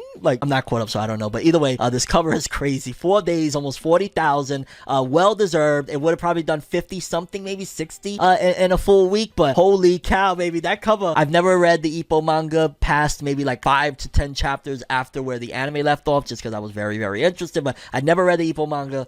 Oh my god, do I want to read it? And whoa, there's another volume of Four Nights of the Apocalypse already at number 13, volume 6, with 42,000 4-day sales. Holy cow, didn't they just put out a volume recently? We were just talking about it, volume 6. Holy cow, 42,000. Still doing pretty good, I'm not gonna lie. 42,000 is not bad at all, especially, again, it's a spinoff. I gotta keep on saying it. Like, when you look at it, it's doing better than the Fairy Tail spinoff. Now, granted, obviously, Hiro Mashima's working on a whole other series, so even his own fan base themselves gotta be split. There's like, yo, am I a Fairy Tail 100 Years Quest fan? Am I Eden Zero fan? And then there's people like me. I'm kind of in the middle. I kind of rock with both. I'm not caught up with either of them, but I like both of them. I've read a good chunk of both of them. They both awesome. But I probably would honestly say where it stands right now, I might more so be leaning towards Eden Zero, just because I like the more refreshing idea of, hey, it's new. It's not Fairy Tail continuing, and Fairy Tail had a lot of problems. But I remember what I read of 100 Years Quest, and I'm going to tell you right now, I've said it and I'll say it again and again and again and again. It was actually really good and way better than Fairy Tail ever was. So there's that. Like the top 10, and oh my god, for starters, again, Takopi's Original Sin. Why does that look like Aladdin from Magi crying? With 56,000 sales, 132,000 total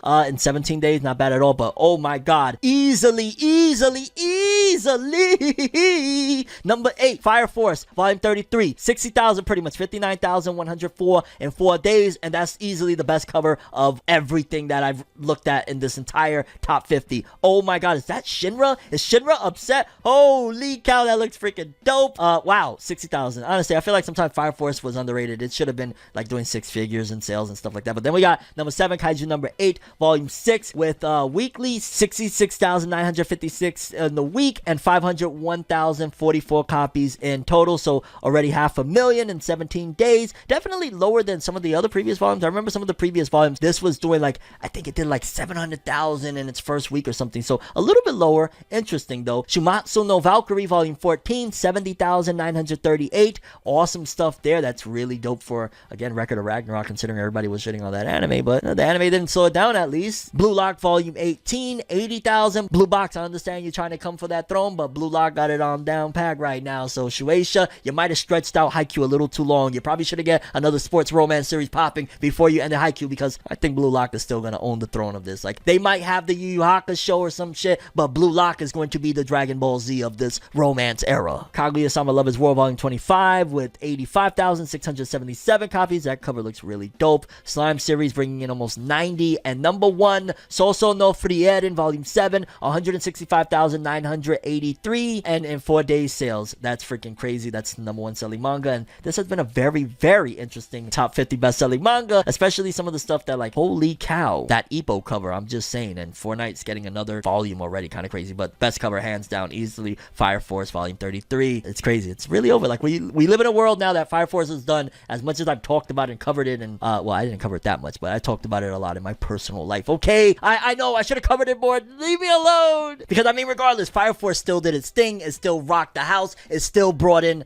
pretty freaking awesome sales, but still gotta throw out, regardless, a shout out to Fire Force because it did great, man. It did great in sales. It was a top 50 seller constantly, similar to another series like Jujutsu Kaisen I just found out, and I was like, holy cow. And this is probably why they decided, you know, the big wigs down at Shueisha and Shonen Jump and just in general everybody involved, they were probably like, yo dog, this new generation kind of busting already, you know what I'm saying? The new generation busting, they kind of doing very, very well, very, very quickly, and they're ending things, and we're having to spend less on budget and everything. Like, let's just move on. And that's probably again why we're getting stuff like My Hero Academia moving. Maybe Horikoshi isn't a priority over there in Shueisha anymore like he once was. Maybe this generation they're not getting treated like they used to be because you got the big dogs like Demon Slayer, Jujutsu Kaisen, and all these other ones that they're coming in and they're selling hundreds of thousands of volumes immediately. They're not doing the artist development part where it's like, hey, they gotta grow first, they're gonna do 20,000 first and then 40,000 and then 60,000. Like, no, they're jumping straight away and doing what the fuck, and doing hundreds of thousands of copies. And right now it just dropped a bombshell about Jujutsu Kaisen sales that I was like, oh, we already left stuff like My Hero Black Clover and everything else, Dr. Stone, you name it, a lot of them in the dust. And it goes even further because Jujutsu Kaisen just recently revealed that it has reached 65 million copies in circulation. That is nuts. Okay, Jujutsu Kaisen started in 2018, so you do 2018 now, in probably less than 4 years Jujutsu Kaisen has sold 65 million copies of the manga, has a $100 million selling film, Jujutsu Kaisen 0, has a giant freaking season 1 anime that got millions of people involved in it. It has just done insane things in only 4 years, and now 65 million copies in circulation. That's crazy. I'm curious though, is Jujutsu Kaisen going to be the number 1 selling manga of 2022 as well, like it was last year? It's going to be a little bit different. Obviously, Demon Slayer has to have slowed down, right? Volume sales wise, like how many more volumes can you sell of the same stuff, considering there's nothing new really about Demon Slayer? Like, Demon Slayer doesn't put out new stuff anymore, minus, you know, novels and stuff like that. So maybe the novels can give it a boost or whatever, but unless they put out, like, I don't know, 1 or 2 volumes of some new stuff of Demon Slayer, Jujutsu Kaisen doesn't have to worry about that. It may have to worry about Tokyo Revengers, but I don't know how much, because Tokyo Revengers also has slowed down. So it's going to be an interesting year. I think a lot of Kodansha titles, interestingly enough, are going to be making up some of the biggest sellers. I think we might be, who knows, going into a different direction where Kodansha can actually really compete neck and neck now, because they got big dogs like Attack on Titan, which they're going to still bring something, man. It's not going to end there. Trust me. They got Attack on Titan. They got Tokyo Revengers. They're going to do something with the IP there. Maybe it'll be another delinquent that can use the power that Takamichi has. Like, they're going to figure something out. Kodansha has titles, and then now we got the new ones, like what we talked about in the top 50 best-selling manga of the week segment. Yeah. But Kodansha is really a problem. Like, the top 10 best-selling manga of 2022, I can almost guarantee we're going to see titles like Soso no Frieren. We're going to see, like, stuff that, I don't know if they're Kodansha or not. I don't know what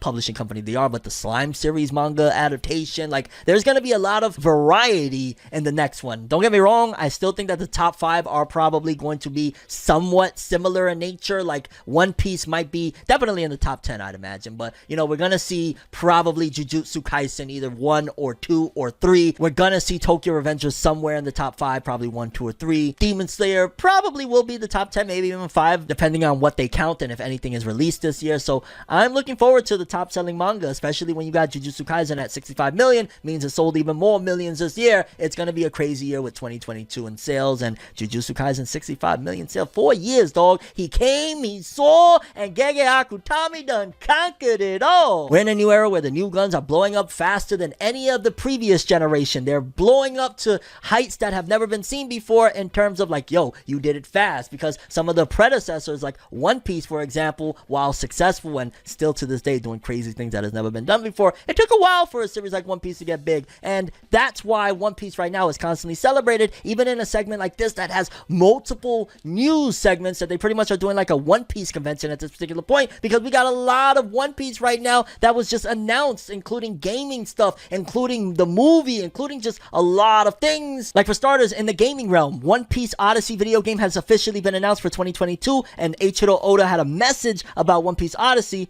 I thought to myself, wasn't it like 3 years ago when I designed the characters? Meaning this game has been in production at least 3 years, possibly even more. Ha ha ha. But when I actually saw the game, wow, it felt like I was watching a movie. What incredible immersion. And honestly, when I saw the trailer, because I did take a look at it, it looks dope. Kind of reminds me a little bit of World Seeker, but less constrained, or, you know, it was like World Seeker, it was open world supposedly, but it felt like a kind of bootleg open world in a way, as much as you could walk around and stuff like that. But I'm interested to see what this does, because according to this, it says Bandai Namco Entertainment reveals new One Piece Odyssey PS5, PS4, Xbox Series XS, PC game. The One Piece News Coup Online livestream revealed on Monday a new game for the franchise titled One Piece Odyssey for PS5, 4, Xbox Series XS, and PC via Steam. The game will launch in 2022. The livestream unveiled a trailer which previews a new character. ILCA, Pokemon Brilliant Diamond Shining Pearl, is developing the JRPG, and Bandai Namco Entertainment is producing it. Original manga creator Eiichiro Oda is credited for the original story and character/monster designs. Motoi Sakuraba, Tales of Series, is composing the music. That's really dope. The Tales series is awesome. The One Piece manga centers on Monkey D. Luffy, an aspiring pirate who, like many other pirates, dreams of claiming the legendary One Piece treasure. And yeah, it looks really, really dope, and I'm excited because I ain't gonna lie, One Piece games, they don't drop a million of them over here at the very least that I really get into anyway, but when they do, some of them be really dope. Like Burning Blood was kind of Burning Blood was you know what I'm saying, I wasn't really all into that. I've kind of had my fill of Pirate Warriors, I'm not gonna lie. The 4 Pirate Warriors have been released, I've gotten each one of them. I think I bought the first 2 in Japanese, the 3rd and 4th one I got in English, and I'm not the biggest Dynasty Warrior fans nowadays, I ain't gonna lie, I'm just kind of like World Seeker again was pretty dope, and I had a blast playing with my nephew. Actually, now I think about it, I got some fond memories with this. I don't know, maybe this game is going to be absolutely fire, one of the greatest games of all time when it comes to One Piece, because yo, One Piece be having some gems, dogs. For the Wii, oh my god, what is it, One Piece Unlimited Adventure or something like that? I love that game so much. But if I'm being honest, I'm really hyped for this video game, but I'm definitely a little bit more hyped for the upcoming One Piece film Red because of that Shanks stuff, and we got more information on everything One Piece, because again, this big One Piece news convention just like dropped bomb after bomb after bombshell. For starters, we got a new logo, One Piece's 25th anniversary logo, and it says One Piece, and it got Shanks putting on the straw hat on Luffy, and it says 25th, and it would be crazy if some plot twist happened down the road and randomly Shanks was bad. Like, how do you go against positive marketing like that with an evil guy putting the hat on? Like, what? But also, one of the big reveals is something that was kind of already hinted at. They talked a little bit about it. I remember Oda even making a quote about wanting to make a badass little girl or something like that for a future One Piece film or whatnot, because we got One Piece Film Red's new poster, and it says One Piece Film Red on it, and on it looks like, I'm guessing that's a pirate, because it's that a Jolly Roger in back of her, but it's a very much so looking like a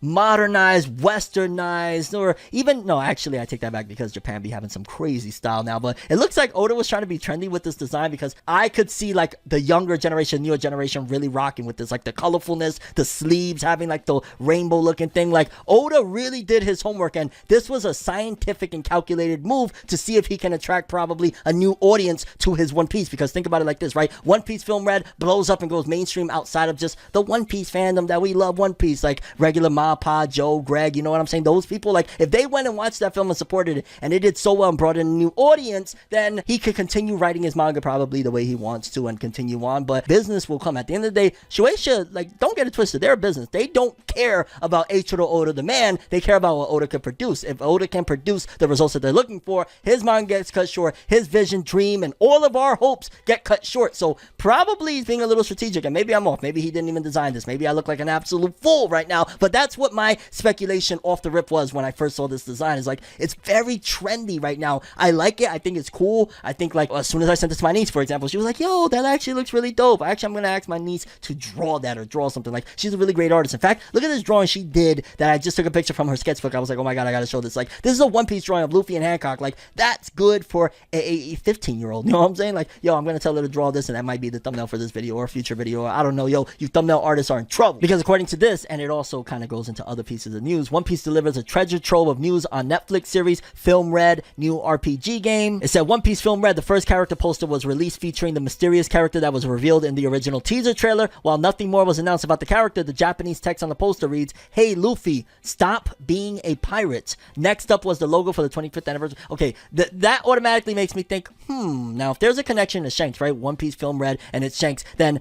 I kind of feel like here's what's going to happen. This is my theory of the plot. Tell me if you think I'm off on this. This little girl, whoever it may be, whether it be that she's Shanks' daughter, a fangirl of Shanks, I almost said fanboy, fangirl of Shanks, fan whatever. However this character feels, they're a fan nevertheless of Shanks, right? And they hear, oh God, like, you know, the 25th anniversary logo, how there's this connection of Shanks and Luffy. Maybe one day she wanted to be his apprentice or something. And he's like, sorry, I already got one. And she found out it was Monkey D. Luffy. And she's like, yo, dog, you're interfering. That's my father. That's my uncle. That's whatever. I look up to him. I'm supposed to be the next up from him. I'm supposed to be, you know what I'm saying, his apprentice, his student. He's my sensei. How dare you? And maybe that's why she's saying that. Stop being a pirate. You got to stop being a pirate. I'm supposed to be the pirate queen. It's my dad or something like that with Shanks. Like, if that is indeed maybe his daughter, niece, something along the lines of that would be kind of interesting. And honestly, I could see it working depending on how it goes, because again, it would almost be like Luffy versus Shanks in a weird way if that was Shanks' daughter, because it's like, yo, dog, that's Shanks' daughter and you're fighting. And again, it would be like a brother-sister bond type of thing. I don't know.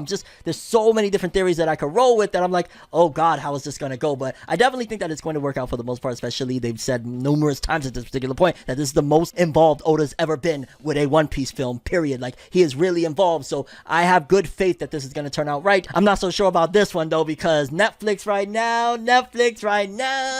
We started this episode off talking about Netflix, and here we are yet again, because they revealed more of the casting from the upcoming One Piece Netflix series, and this time it was Shanks. And I'm not gonna lie, the casting ain't that bad, but I'm gonna just keep it real with you. I don't know what it is, but I've lost complete hopes for live actions actually being what we want or deserve or don't deserve. I don't even know anymore how to feel about it, because like I said, I was actually okay with the Cowboy Bebop Netflix live action, and everybody hated it and it got canceled, and that was the end of it. So I'm like, yo, if that couldn't have succeeded, I am going to be deathly shocked if this succeeds. In fact, I'm gonna tell you this right now. The only way this One Piece Netflix live action succeeds is as follows. I truly believe that it has to tap into the next generation of kids. It has to do two major things. It has to make us not hate it. It has to make us, at the very least, just be like, it exists. It is what it is. Watch it if you want. Don't watch it. Netflix will exclusively stream the live action series. The first season will have 10 episodes, and Oda will serve as an executive producer. Tomorrow Studios, a partnership between producer Marty Adelstein, Prison Break, and Teen Wolf, and ITV Studios is producing the live action series. Matt Owens, who did Luke Cage, Agents of S.H.I.E.L.D., is the show's writer. Shout outs to my guy Matt Owens. What it do? We gonna have my dude Matt up here at some given point. Trust me, my dude Matt, he's gonna come up here. We're gonna interview him. Let me know any questions. If we do get my boy Matt up here to ask some questions, what do you want to know about this production? Give me the goods. Be respectful though, because Matt is actually really awesome and he really wants this thing to succeed, and he really loves One Piece. Steven Maeda and Becky Clements are executive producers, and I ain't gonna lie, I'm just kind of bugged out by all of this freaking One Piece news, the video game, the live action Netflix, the anime. It's a little bit of a wait that we got for the upcoming One Piece film, because I believe it's August if I'm not mistaken, but that's not too bad. We just gotta wait till summer, kind of like how we gotta wait for Dr. Stone's next anime installment with the special that's coming in summer, because according to the unofficial Weekly Shonen Jump account, they said Dr. Stone Ryusu TV anime special will be broadcasting July 2022. Ryusui Nanami's character design for the anime revealed, so this is an important character for the upcoming special, which I believe they're important overall. And yeah, they're just kind of cementing that the Dr. Stone Ryusui TV anime is coming, which it's kind of crazy, because it's like, we're in such a different era. Like, they even ended Dr. Stone way before the manga ended, and they're continuing on with the anime. This was not done before. They flipped everything opposite. It's like, less is more. But it also is kind of bittersweet. It's like, yo, we got more Dr. Stone anime to look forward to, but if you've read the manga, which I haven't read the manga, but still, it kind of even is in my mind, not even as a manga reader, that, oh, but it's over. Eventually, there is going to be an ending, and it's already cemented in stone. Ha ha ha. A doctor of stone. Ha ha ha. I've got them jokes that are just absolutely horrid, lad. But not as much of a joke as what they're doing with our feelings when it comes to this new serialization, that I'm like, yo, dog, I thought they were about to cancel it because it's doing bad, but I don't know what they're doing, because basically it was announced in Weekly Shonen Jump magazine that Ayashimon Volume 1 has been reprinted. Now, in case you don't know about Ayashimon, it's the new series by Yuji Kaku, the author of Hell's Paradise, that has an anime coming from Studio Mappa right now. Like, dude, he got a really banging new series on Weekly Shonen Jump. However, it's been for a constant amount of times at the back of the magazine, at the bottom of the TOC. A lot of people have been like, yo, dog, they probably gonna cancel it. That and Dororan. But then there's times where it's also a little bit up. Like one of the last issues of Jump, I was like, oh, okay, it wasn't doing that bad for that issue. And Dororan was at the bottom. So I'm like, what's happening here? And then we get this announcement that despite the fact that the sales for Ayashimon aren't stellar per se, I think in a month or 3 weeks it had about 18,000. So that's not horrible. That's alright. And it might have actually even been 2 or 3 weeks. I forget. Either way, it wasn't the worst thing in the world, but it's still like, yo, dog, considering it's not doing amazing in the TLC, Japanese readers don't seem to be gravitating towards it. I'm like, Ayashimon Volume 1 has been reprinted based on this unofficial Weekly Shonen Jump Twitter post. I'm like, so it's getting reprinted enough. Maybe, and this is conspiracy theory time. What if the higher ups at Shueisha didn't necessarily believe in Ayashimon to begin with, and they ordered a very low count of prints of books to see how it does, and that's why it's like, yo, dog, you know what I'm saying? It sold very poorly because maybe there wasn't that many, and now they need to reprint it because they're like, oh, no, it's selling. People care about it. Yeah. It could very well be that a lot of times Shueisha sabotages themselves by like being worried that it's not going to sell well, and then like looking at it and like, oh yeah, it's not going to sell well because maybe in certain areas that it would have sold well, you didn't put books in there. So maybe there's a possibility that Ayashimon might be one of those series that it sells books but doesn't necessarily place well in the magazine. It could be that case. Maybe the people that buy the books aren't the ones that are supporting the magazine. They might be two separate audiences. In fact, they are, because how would somebody that reads the chapters go and buy the volumes? Oftentimes the average casual viewer reader, they don't do that. It's like us that do that, the people watching this right now. Or hey, if you're a casual viewer, shout outs to you. Hello. We talk about anime and manga all the time. Subscribe, like, all of that good stuff. I got merch. Yeah, I'm a cool dude. Normally I'm like, yo, it's gonna be a good time. Regardless if the news cycle is a little bit chaotic, we're gonna get through this together and we're gonna have a good time overall and a good experience. However, I'm not even gonna lie, I started this episode off a little bit not in the raw salt of the bed, my lord, because some of the stuff that just recently went down within the last couple of days in the anime community and just in general relating to anime, I was like, oh no. I mean, alone the first couple of stories that we have in this episode are just like, wow, between an absolute disgusting liar exposed and then also things getting worse for anime fans. I was like, you know what, how do I structure this thing? Do I start off with the love like I normally do, but then that would mean that, okay, ooh, we might have to end the episode off in a bad tone, and I want you guys to watch this full entire episode and enjoy it, to not leave with bad vibes. So I was like, boom, we'll get the bad stuff out first and then we'll end off in good vibes with a bunch of other cool stuff. So I guess there's nothing to it but to do it, right? So without further ado, let's jump into another exciting episode of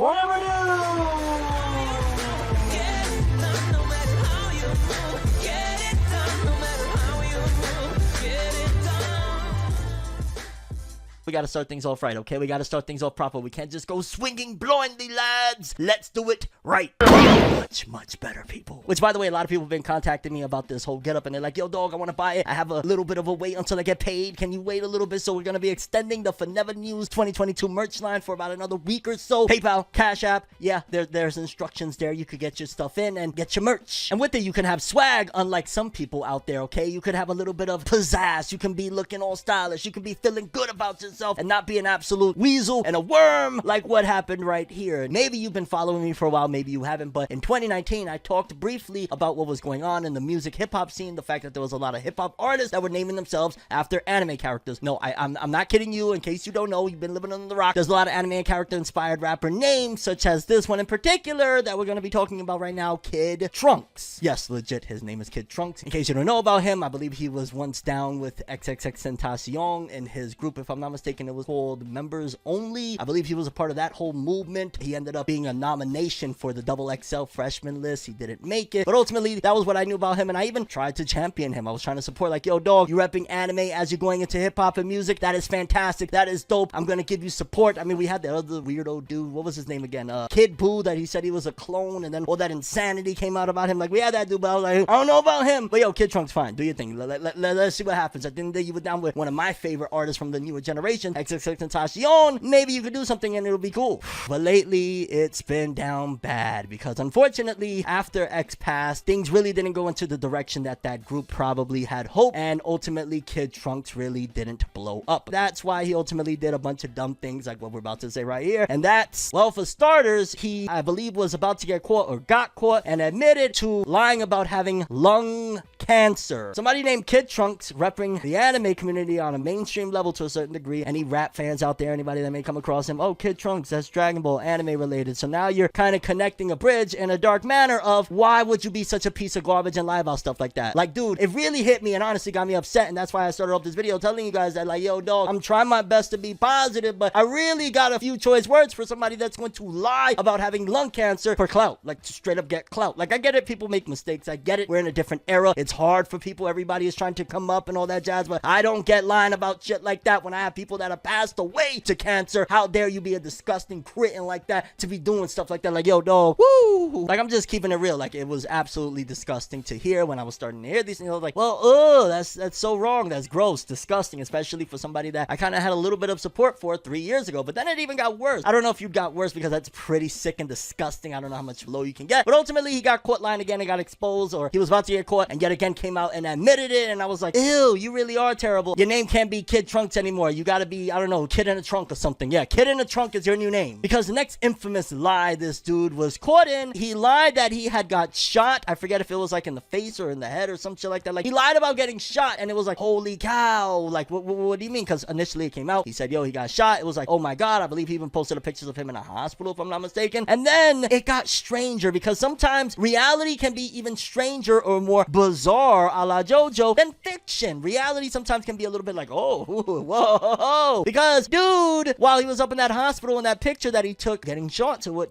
it was not anything to do with him getting shot. Actually, he admitted that he got cut with his mask. He was there for something completely unrelated to this, got cut with the mask, and then ultimately said, hey, you know, let me use this, I guess, for an opportunity. It was a terrible decision. I will give him some credit for at least coming forward. Some people, I really look at them like, wow, there's something wrong with you, and you will really stick with a lie like that. Like, imagine if he just kept lying, like there was proof footage, video of him saying that he's lying and all that stuff, and he kept on going with it. Like, I would really look at you crooked. I could look at you a little bit more like, okay, at least you manned up to it, but you did this twice now. You lied about some really egregious stuff. So now we got to look at you a little bit like, oh, Kid in a Trunk, we can't rock with you no more. You have been banished from anime fandom in general. He does not represent the anime community, and I am stamping that as an OG in anime and manga fandom. Kid in a Trunk, you are banished to the Shadow Realm. Never use the name Kid Trunks again in your life, because, dog, that's nasty, bro. You nasty. Oh my god. I don't know what type of situation I gotta be. It gotta be basically like a life or death situation for a relative of mine or somebody that I genuinely care about, or a child. It gotta be something real serious for me to go to those extents. But for clout, dog, like, just like you are trying to make it in music, everybody's trying to make it, right? Like, I'm always trying to advance my career to the next level. Like, what can I do? How can I advance this whole thing over here with FORNEVERNEWS and ForneverWorld and all of this good stuff that we do over here? But I never think to myself, I'm gonna fake that I got shot into my bookshelf, or, oh my god, yo, I'm gonna have myself pictured up with a volume of Naruto in a hospital talking about like, yo, dog, I got leukemia, I'm dying. Like, you're sick. You kind of gotta have something wrong. And I believe that he did go on into details to say that he's been suffering from a whole bunch of battles that he's having, and that's completely understandable. That, yo, dog, you got demons, everybody got demons, but this is some next level stuff, dog. Like, you playing around about things that people are fighting for and fighting their lives, you know what I'm saying? They're fighting for their lives every day with these things. People die every day, B, and you joking around. Like, I could be corny and quote Cardi and Offset with they do anything for clout, but I mean, it really does. Like, what else do you describe this as other than they do anything for clout? You faked an illness and near death for and just so you guys get a clear picture of all that went down with this Kid in a Trunk. Kid in a Trunk admits he lied about getting shot and having lung cancer. Kid in a Trunk is coming clean about an alleged gunshot injury that landed him in the hospital, and admits that he was diagnosed with cancer. The Broward County, Florida rapper, an original member of the Members Only rap ensemble, okay, so I was correct, with the late XXXTentacion, revealed via a recent Instagram live that began circulating at some point Monday that he wasn't shot, nor does he have lung cancer. Both were fabrications, according to Kid in a Trunk. Around the time that I did what I did, I'm not trying to blame or make any excuses up for what I did. What I did was very corny, dumb, stupid, and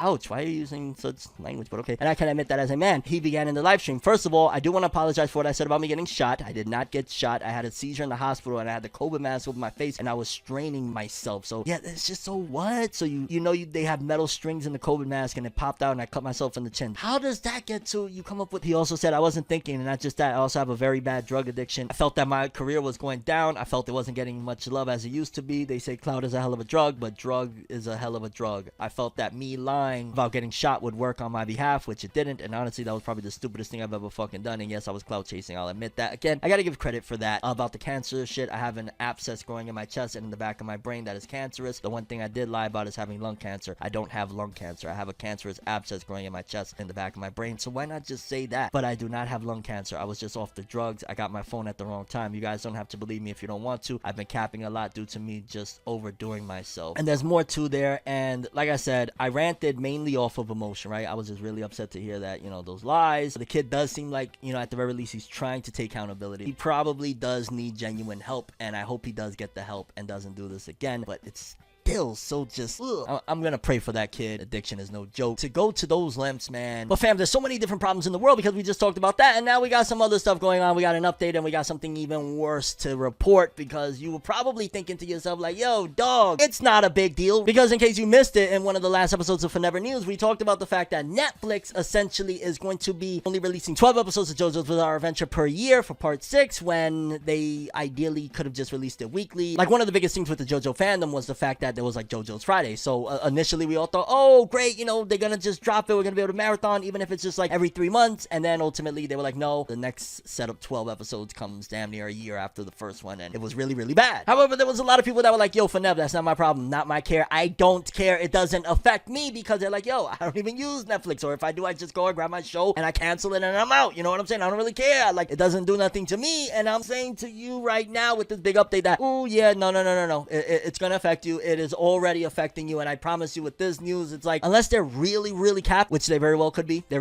capped. A lot of people take these companies' statements and press releases at face value, which is a whole other topic regarding society and how people are just so gullible about anything that is released from big corporations. Like, corporation said it must be real. Like, what happened to the skeptics? Where are y'all at? Because I believe yesterday Netflix came out with a report saying some very, very big words that I kind of feel like it's hard to believe that they're actually telling the truth about this, because ultimately, like, yo, dog, are people really on Netflix like that watching anime? Because according to this press release, they said that over half of their subscribers in 2021 over on Netflix checked out anime and watched some type of anime. And I'm thinking to myself, they're like, first of all, again, is that true? Second of all, how much of that is attributed to the fact that they use their, you know, marketing algorithms, that maybe if somebody checked out even, you know, a kid pressed on a cartoon one time and then it popped up with some anime and somebody was at the very least interested. So I'll give them that at the very least they were able to have half of their customers give some type of impression, type of analytics towards anime and interest and stuff like that, because it says again that they watched something. So they might have just clicked on something, let it play for a few minutes, and they're counting that as a watch. But yeah, I don't know how accurate that would be again into anime fandom. But either way, when they say stuff like that, you still got to think to yourself like, okay, if Netflix has millions and millions and millions of people on there, right? They're also little by little controlling the narrative in terms of they're getting the big licenses, they're gaining these relationships with all these anime studios and whatnot. They're really starting to become a powerhouse. At what given point do you stop and think to yourself like, yo, dog, this is going to affect me even if I don't care about Netflix? Like, yo, dog, they got the big, you know, David production, JoJo's Bizarre Adventure multi-million thing to be under their house. They're getting stuff like Blue Pill, they're getting exclusives, they're fighting for their life against Sony when it comes to the anime market because they see how lucrative and how valuable it is. Like, there's a massive thing going down there, but then you gotta look at Netflix like, yo, dog, so you're fighting, right? You're doing all of this, wham, wham, wham. You're kind of like freaking Boji with the sword. You're trying your damn hardest, but then you're screwing over people and holding over these 12 episodes a year so that, you know, it's just really chaotic, making people check in about it, right? At the very least, because some people were saying, yo, FORNEV, there's also a monetary gain in doing it the traditional weekly way, which, yeah, that is true, but also look at it like this. They're using the tactic of saving for a rainy day when it comes to things like this, and what I mean by that is JoJo's Bizarre Adventure fans guaranteed are all coming back every time that month drops of new episodes. So guaranteed every, let's just say November, if they decide to drop them in November, I believe the next set is coming in September, but every time they drop, those same people, they're gonna be subscribed at that point. They may not be subscribed in between, but they're gonna be subscribed at that point, and that's playing the long-term game. I understand that some people look at it like, in the long term, it makes more sense financially. Yo, there's gonna be some people that are gonna be seasonal with our app, and we can't control that. The best thing we could do is to make sure that they continue to return seasonally and do things like this. So that's where they're playing their game, and that's where it kind of looks like, well, yeah, dog, is gonna take forever to get to. And also, I believe that would help out Araki, considering the fact that JoJo's Bizarre Adventure, which I'm going way off a topic, but essentially JoJo's Bizarre Adventure got a part 9 in the works, and if JoJo's is being released so slow now, the anime, in comparison to how we were getting it rapid, quick, then it'll give time for Araki to finish part 9 before we actually got to worry about will it get adapted or everything else has been adapted. Minus that, it's like, oh, Netflix is about to space this out for ages. We're gonna be, within the next few decades coming back to Netflix for more JoJo's. This is the long-term game that I'm telling you guys, because over half of Netflix subscribers watched anime in 2021. Remember how hard it used to be to watch anime? Depending on where you called home, it was once difficult, if not impossible, to check out the latest shows. It was only a couple of decades ago that people were trading DVDs, and before that, VHS tapes, and the idea of simultaneous release seemed like a far-fetched fantasy. Well, time marches on, and now anime is easy to find and watch. It's now so accessible that according to Variety, Netflix says that over half of its subscribers watched an anime show or movie last year, and that's big talk, over half. That's impressive and a good indication that, yes, of course, anime is indeed mainstream. In 2021, Netflix released 40 anime titles. That's a good number, but note that the streaming service's definition of anime isn't limited strictly to cartoons made in Japan. Netflix classifies Japanese animated titles as well as several Western animated titles as anime, writes the site. Interesting, real quick, I just got to throw in right here. I had to come in real quick and I was like, yo, dog, hold on. So they're also counting Castlevania's streaming numbers alongside anime. They are also classifying Avatar as anime. Therefore, this is kind of like, yo, dog, it's a lie, but also just trying to yet again build the idea that they are the home of anime. Half of our people watch anime, which kind of makes them look a little bit better in comparison to, like, you know, when it comes to the anime world at the very least, that everybody watches anime on Crunchyroll. So in the anime world, they are the anime people, right? Well, over here on this side, Netflix is like half of our people watching. The other half, we got the mainstream audience. We got the best of both worlds. So interesting, though, that they're using like everything on there as like anime, pretty much any type of animated Western title. While those viewing percentages might be impressive, Netflix also posted out that a whopping 90% of its Japanese subscribers watched anime last year. Well, the home country, when you check the top 10 most viewed charts on Netflix in Japan, it's packed with anime. At the same time, interest in anime has grown worldwide, and more than half of our members globally tuned in last year, said Netflix's Kohei Obata at Anime Japan 2022. From diversifying our slate to bringing back fan favorites, we want to continue growing our members' discovery and love for anime both in Japan and around the world with this next chapter of anime on Netflix. And I just gotta keep it solid. Like, it's just too hard to really gauge on how well and how big is their anime audience, because you don't have Avatar The Last Airbender over on Crunchyroll because it's not an anime. If it did, what would Crunchyroll's numbers be in terms of it being anime? You see what I'm saying? Like, they're not really playing fair in terms of the numbers. Obviously, none of these streaming sites do, right? All of them have their own little way of getting their numbers up and all of that good stuff, but Netflix, the way they play the game and whatnot, and even still the fact that they have like millions and millions of people, and at the very least they're looking at it like there's some type of indication that there's more interest than ever on the platform for Netflix for anime, right? It definitely isn't like competing with what Crunchyroll House is and whatnot, but they're starting to become a craving and a wanting for anime on that platform because all of people's other favorite stuff is on that platform as well. And like, for example, One Piece, like Netflix is making a giant major push for One Piece outside of Japan. Over here in the West, they got the live action series that's incoming, and there's just been a boatload of news, but in particular Netflix, they got One Piece on there. They got a bunch of the anime. I don't know if it's like a couple of hundred episodes.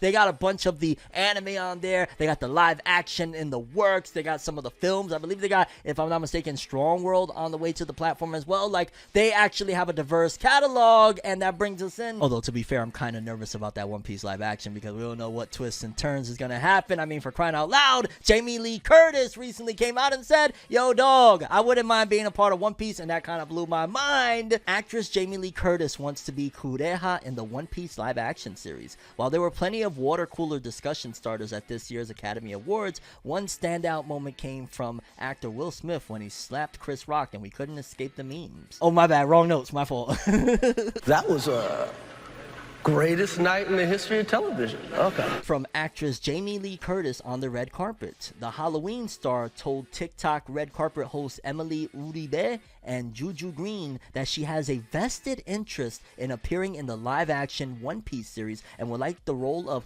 Kureha in a hypothetical second season. You know, there's that wizened old crone lady. Maybe I can be Kureha, she said. My daughter Ruby said that would be what I would play. Curtis's daughter Ruby Guest appeared on the One Piece podcast podcast last year, and a listener suggested the role Guest's mother. Guest responded, "My mom loves Kureha. I would be 100% for it, and I honestly, since Netflix is doing the live action adaptation, I would highly recommend her to pull some strings to see if she can. I know my mom is 100% for it." And Jamie Lee Curtis stated at the Oscars that she wants everyone to watch One Piece, and that is she is so ready to play Kureha in season 2. And it sounds like maybe she, unless she was really reading off some sort of script because she wants to get involved, and this looks like a really good check, or maybe she is a One Piece fan, who knows, or, you know, she was fed these lines. You just never know nowadays. I don't trust nobody. I don't be like, yeah, oh yeah, no, Jamie Lee Curtis loves anime, and then she'd be like, oh yeah, I love anime. SpongeBob is so freaking cool. And then I look at her like, could you have at least said like Pokemon? Curtis shared that her favorite character is Tony Chopa, and name dropped her friend, voice actor Brina Palencia. Oh, okay, yeah, Brina Palencia. Brina Palencia, man, she makes some moves outside of that. I remember she was like on The Walking Dead as like, she was a guest star in an episode or something like that as the voice actor of the character. The 63-year-old actress elaborated that she would love to play Nico Robin, but is a little too old for the role. She could play Nico Robin's mom. That would be fire. Nico Robin's mom was a freaking smoking hottie, and she was the mom. Netflix will exclusively stream the live-action One Piece series. Manga creator Eiichiro Oda will serve as executive producer, and the series has already casted a whole bunch of people we covered here on the channel to be in it. Curtis has shared her love for anime in the past, especially One Piece. She told a crowd at San Diego Comic-Con in 2016 that if she could play any television character, she would be Nico Robin. And again, I gotta say that when we get to Nico Robin, let's get her to play the mom, because it'll be quite some time then, and at the end of the day, Jamie Lee Curtis, she's aging like fine wine. Like, Jamie Lee Curtis looks the same to me as, like, I don't know, when I first discovered her as an actress, Halloween H2O. I mean, it would be awesome. It would give some recognition to the series. I'm sure Oda would be fine with it if she could do it, of Nico Robin's mom. I'm not even gonna lie, people, we're about to get a little bit darker with this one, okay? It's about to be One Piece related. We got a couple of stories of One Piece related stuff, but it's a little bit like, woo! And I'm probably making it more than it seems, but considering the fact that, yo, like, you know, if I was to get stopped right now, the law is the law, right? I'm getting, my ass is getting ticketed, dog. They're gonna give me a ticket for being stopped for whatever it may be, no seatbelt speeding, even though I haven't got one of those in a while. Like, they're gonna stop me, right? Because pretty much a little bit of a scandal recently happened, and I'm kind of wondering, like, yo, dog, is this even bigger than we thought in terms of them trying to cover it up? And you're probably like, yo, FORNEV, it's getting a little dark out here. What are you talking about? Well, it was a few days ago, and I was wondering if I was going to cover it or not, and then when reports came out for something else that was similar and related in nature to it, and it looked like a cover-up to me, I was like, let's talk about it. Boom. Because for me, the thing that was the straw that broke the camel's back to finally say, you know what, let's just talk about this, was the fact that it said One Piece chapter 1044 was featured on French news channel. One Piece manga chapter was so insane it was on French news. France's most popular manga is One Piece, which, yo, hold on, we got to give a big clap. That's kind of crazy. And I do legitimately think to a certain degree that One Piece, because I do know France is pretty big on manga. They're bigger than the West. They're bigger than, you know, the United States in terms of their love and passion for manga. So I can believe that One Piece 1044, because it was massive online and everywhere, was so big enough that they actually talked about it. I mean, they talk about, you know, anime here and there all the time on like different places in India and stuff like that. Like they talk about anime, and in general, it looks like they... Okay, people, so I gotta keep the... Oh, that scared them. It's legitimately believable that One Piece got talked about on the news over there. However, just before this, there was a little bit of an uproar and commotion over on Twitter, because apparently French police were caught posting about, reacting, and talking about and promoting a chapter of One Piece prior to its official release over there. Essentially what some might say and deem and harp at, and the companies even harp at it, even if you're doing it by the legal ways, is promoting piracy. Because essentially One Piece chapter 1044, if I'm not mistaken, it was either 1043 or 1044 that police were caught sharing and tweeting and talking about over there on Twitter, and fans called them out about it. Because the first person that called it out was Manga Moguro Ri. It said, well, that's certainly something. French official police count is using a pirated One Piece chapter to be released officially in 3 days to promote itself. They said, it's like Luffy against Kaido. You want to act for the safety of your fellow citizens? Join our crew on the site. Hashtag Gendemari. Hashtag Notre de Engagement Votre Securite. Hashtag One Piece 1044. Hashtag Luffy. Hashtag Kaido. Hashtag Nika. Hashtag Hito Hito no Mi. And mind you, this was before the street release date. And that's when fans decided, oh, no, hold on. The boys, 12, they they doing this right now, and the fans let them have it. Hello, Glennot Manga. This person is talking about an illegally read chapter, the official release being on Sunday. They pretty much hit one of the publishing companies and said, yo, dog, the police are talking about and promoting your manga illegally that you have license over here. Another person said, well, that's good because it's the Gendemari and their shitty propaganda, so people took to say, you know what, this is all a political thing anyway, so screw all of them. And they were getting teared to shreds over there. So I'm not even gonna lie, to me, I think about it, and I could be off on this, but it does seem to kind of stick together that, hey, so cops get caught pirating and promoting piracy, shall I say, of One Piece chapter 1044. All of a sudden the news, instead of the cycle being like, oopsie, our police messed up, oh hey, yo, One Piece 1044 is a great chapter, right? Everybody loves One Piece. Maybe it's just me, maybe it sounds like a cover up for them, because I mean, dog, like, yo, that would be something big, because in Japan especially, those police might get, you know, either arrested or fired. I don't know how their badge of honor stuff works over there, whatnot. Do they protect their own or whatever? But chances are, if it was a system that was more accurate and valid and keeping people accountable, supposed to be here to protect us and whatnot, like, yo, dog, they shouldn't be doing this. And honestly, there should be something happening reprimanding, considering the fact that they be going after people heavy, especially there's this whole anti-piracy, you know, big Shogakukan, Shueisha coming together. It's like, it's madness. So I don't know. I find it very, very interesting and fascinating that, you know, there be some hypocrisy of, you know, promoting, like, you know, do right, do good, and then oopsie. If I forget to use the crosswalk and I jaywalk, you know what's happening, right? Come on. You know if them 12 find me right there, you know what's gonna happen. So honestly, while it feels like it's a little bit ridiculous, ultimately fans was going in, and them boys over there in France was not feeling very bonjour like Boruto fans, because we're still like, yo, dog, where's the time skip at? Kind of similar in nature of not feeling bonjour like Boruto fans right now, because, dog, it's been a little bit of a minute since we've had any canon from the manga, and while some people might actually be enjoying what's going on in the anime, personally me, I've decided, you know what, instead of coming in here and constantly downing it, I will just wait till it gets back to stuff that I enjoy, or I'll check it out at another time, and then maybe a binge watch will make it a little bit more palatable, because sometimes it goes into the hit or miss, and yeah. However, one of the staff members over there at Boruto, I believe, again, he's either a director or producer, and I really got to get that down packed. But essentially, Honda-san was talking over on Twitter about one of the latest episodes. I believe he was promoting it. He said, Boruto and Kagura fight against Seiden from 7:13 today, and this was, I believe, on Sunday, and that was like, what, 12:30? He said, please watch it, Boruto, which, okay, fair enough. You're just promoting what you got going on. It's not your fault that we're into this Boruto anime-only stuff that, yeah, it might amount to something, but is it going to really amount to something in the grand scheme of things? Is anything that happens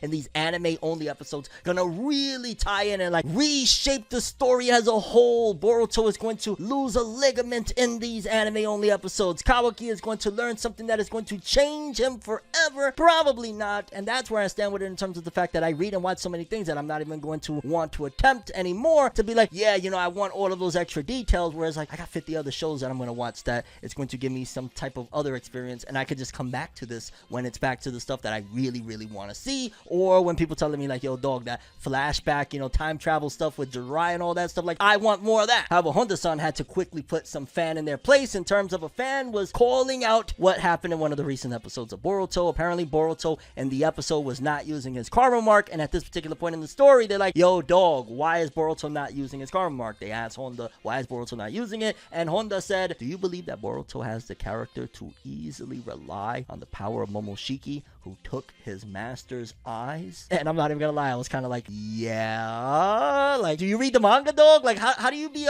like, yeah, no, he had a valid point in terms of, yeah, Boruto, you know, ideally he wants all of this to go away. That's the entire point of the story right now. Pretty much like, yo, Otsutsuki, bye-bye, we don't want no karma, take your karma. Like, no, like, they don't want the karma, they don't want none of it to do with it. It's just like, it's an annoyance, a nuisance, and it's a problem. It's one of the big reasons why Boruto is going on right now. That's like the threat, or, well, a part of it. I don't really want to say they're the threat anymore. You get what I'm saying? Just personally feel like the manga contradicts that statement to a certain degree. Yes, Boruto isn't necessarily wanting to use the power, but if push comes to shove, he's going to use the power, unless that means that these episodes, the conflict is so low that it doesn't feel like push comes to shove, and Boruto's like, nobody's gonna die right here, right? This is anime only stuff, right? Like, we good. Like, we could just get it done without having to use all of that. Like, that's gonna cost extra, you know, they gotta use a CGI effect for the flashing. Like, let's just stick to the basics. We'll just Rasengan! And that shit vanishes, so that's even cheaper. Because at the end of the day, all of these are just businesses. They're always trying to go cheaper so that they can save money, make more money. Obviously, capitalism is the way. Kind of like why Dragon Ball Superhero the movie pretty much exists, that it's essentially cheaper. Because we got a little bit of an update. It just says here, Dragon Ball Superhero Superhero Shonen Jump HQ scan featuring a new look at Piccolo Potential Unlocked. And I'm not even gonna lie, this scan kind of looks cool. Like, everything outside of when the movie is in motion looks kind of cool. Like, a lot of the art be looking dope or whatnot, and this is something that I had to address as well that I never got the opportunity to address. This picture in particular, it has Gohan, which Gohan looks cool. He looks like he's probably going to disappoint down the road, because that's usually par for the course when it comes to us Gohan fans. We're gonna get disappointed. However, Piccolo, right? I kind of joked about it when it was initially released, but apparently this is a form, right? Light skin Piccolo. That's essentially a form, because it's Piccolo Unlocked, which that feels like something so common, like you would use as Kid Gohan in one of the Budokai games back in the day. A potential unlock, like how is that some sort of big deal? But either way, light skin Piccolo is his new transformation, Piccolo Unlocked, and it's just the most laziest thing. Like, people have complained throughout the years, dog. People have complained and prodded and all sorts of stuff about, like, yo, dog, Dragon Ball Z has come to the point of they change Goku's hair and we all go crazy and scream. Like, they change the color of it, not the texture, not the design, the color of it, and we go, oh, it's green now, what? And now they're taking that same idea and applying it to Piccolo. So now Piccolo is just light skinned. Like, what's in the dark shall come to the light. Dog, give me my dark skin Piccolo all day. I'm sorry, dog. Like, yo, the scan looks dope. Honestly, like, I wish the movie looked more like some of these 2D drawings looked or whatever, but yeah, I'm not a big fan of Piccolo Unlocked, Piccolo's new potential, Piccolo's transformation. It would have been cool if his design would have changed. I don't know, give him some freaking horns, some wings, a couple,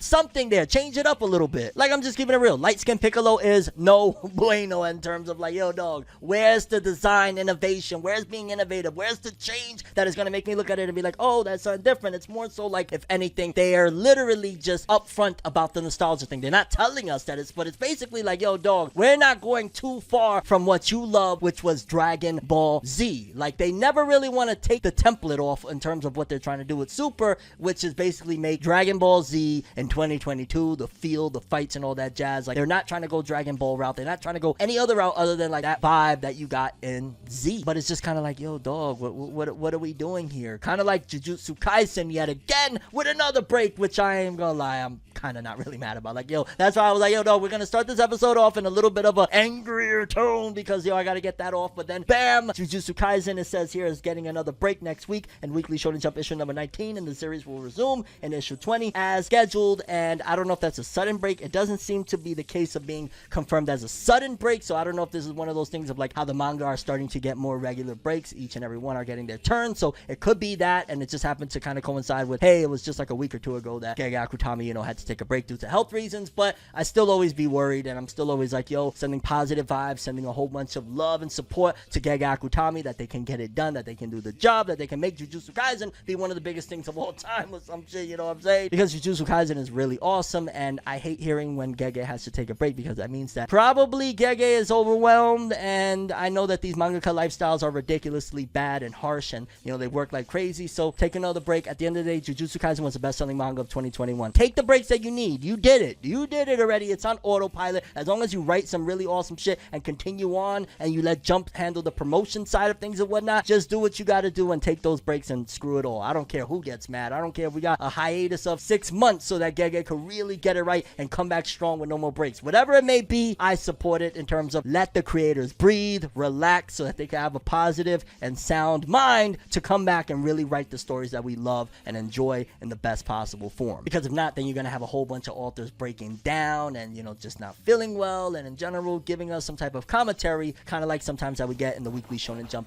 author comments that we got, like, right here. Because it started off with Yuto Suzuki, author of Sakamoto Days. I'm suffering from sleep paralysis a lot lately. Is it because I listened to a bunch of Daiun Miki's scary stories? Sleep paralysis is really freaking scary to me. I'm not even gonna lie, that scares me. Then we got Gege Akutami, author of Jujutsu Kaisen. I kind of think that Udo's transparent censoring would stand out even more in color. I regret it a little bit. Man, I hate hearing that with authors too, when they regret something like that. Like, I get it or whatnot, but one of the things about being an artist and a creative is that you always feel like your painting, your creation is never really done. There's always more that you can do to the painting and whatnot. So especially when it comes out, they're gonna feel that way. But Gege, you're doing fine, man. You're doing fine. Kohei Horikoshi, author of My Hero Academia. I'm still using a student desk. Recently the drawer broke and fell off. It sure has lasted a long time. Let's have a little bit of fun and take that as a metaphor, shall we? I'm still using a student desk. desk, meaning My Hero Academia is still in the student portion. He still feels like almost an early mangaka. He doesn't feel like a vet yet. Recently, the draw broke and fell off. My Hero Academia isn't necessarily doing what they had anticipated. Maybe they thought it was going to be even bigger than it is right now, despite the fact that it's incrementally climbing up. It's not having that big boost like Jujutsu Kaisen and Demon Slayer. It sure has lasted a long time. Yo, are you f***ing kidding me, dog? And it sure lasted a long time, meaning the fact that his previous series and most series that are in Jump that don't really get that far, and within like 16 chapters. My Hero Academia is already, what, 340 something chapters? Like, My Hero Academia has gone a long time, so yeah, sure, it has lasted a long time. But seriously, he's probably just talking about his desk, but either way, it was funny to put a little bit of logic behind that. I feel like this is the year that My Hero Academia is just going to constantly be talked about, especially from me, of, hey, it's finale, it's ending, it's almost over, because, yeah, they kind of announced that it's about to end. We got Eiichiro Oda, creator of One Piece. I went to see the Spirited Away stage play. It was so well done that I could be saying I went to the actual Aburaya bathhouse. Man, a Spirited Away stage play, oh my god, I would love to go there, take my family, my daughter also. Oh my god, that would be so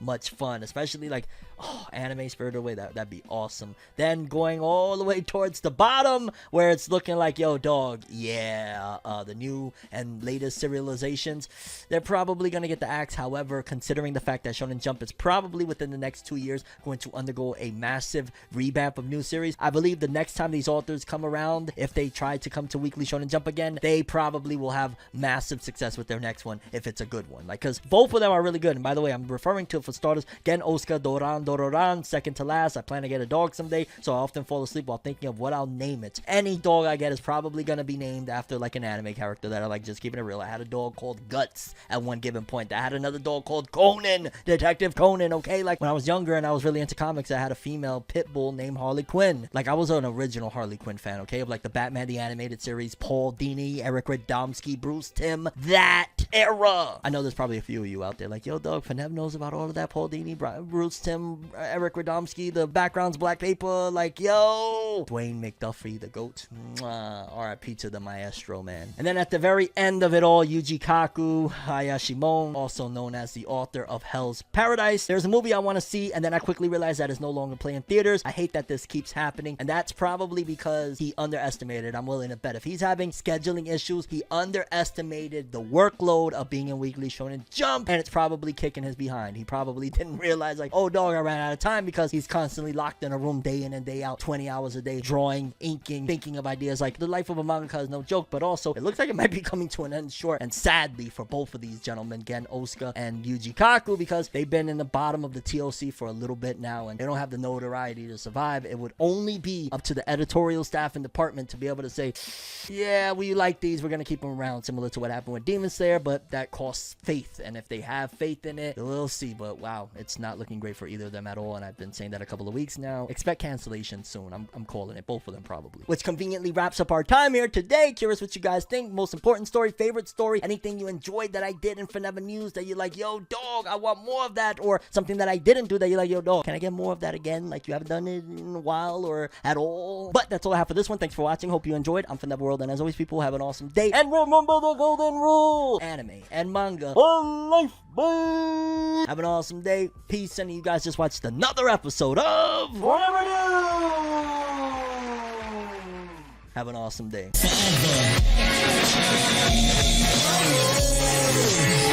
You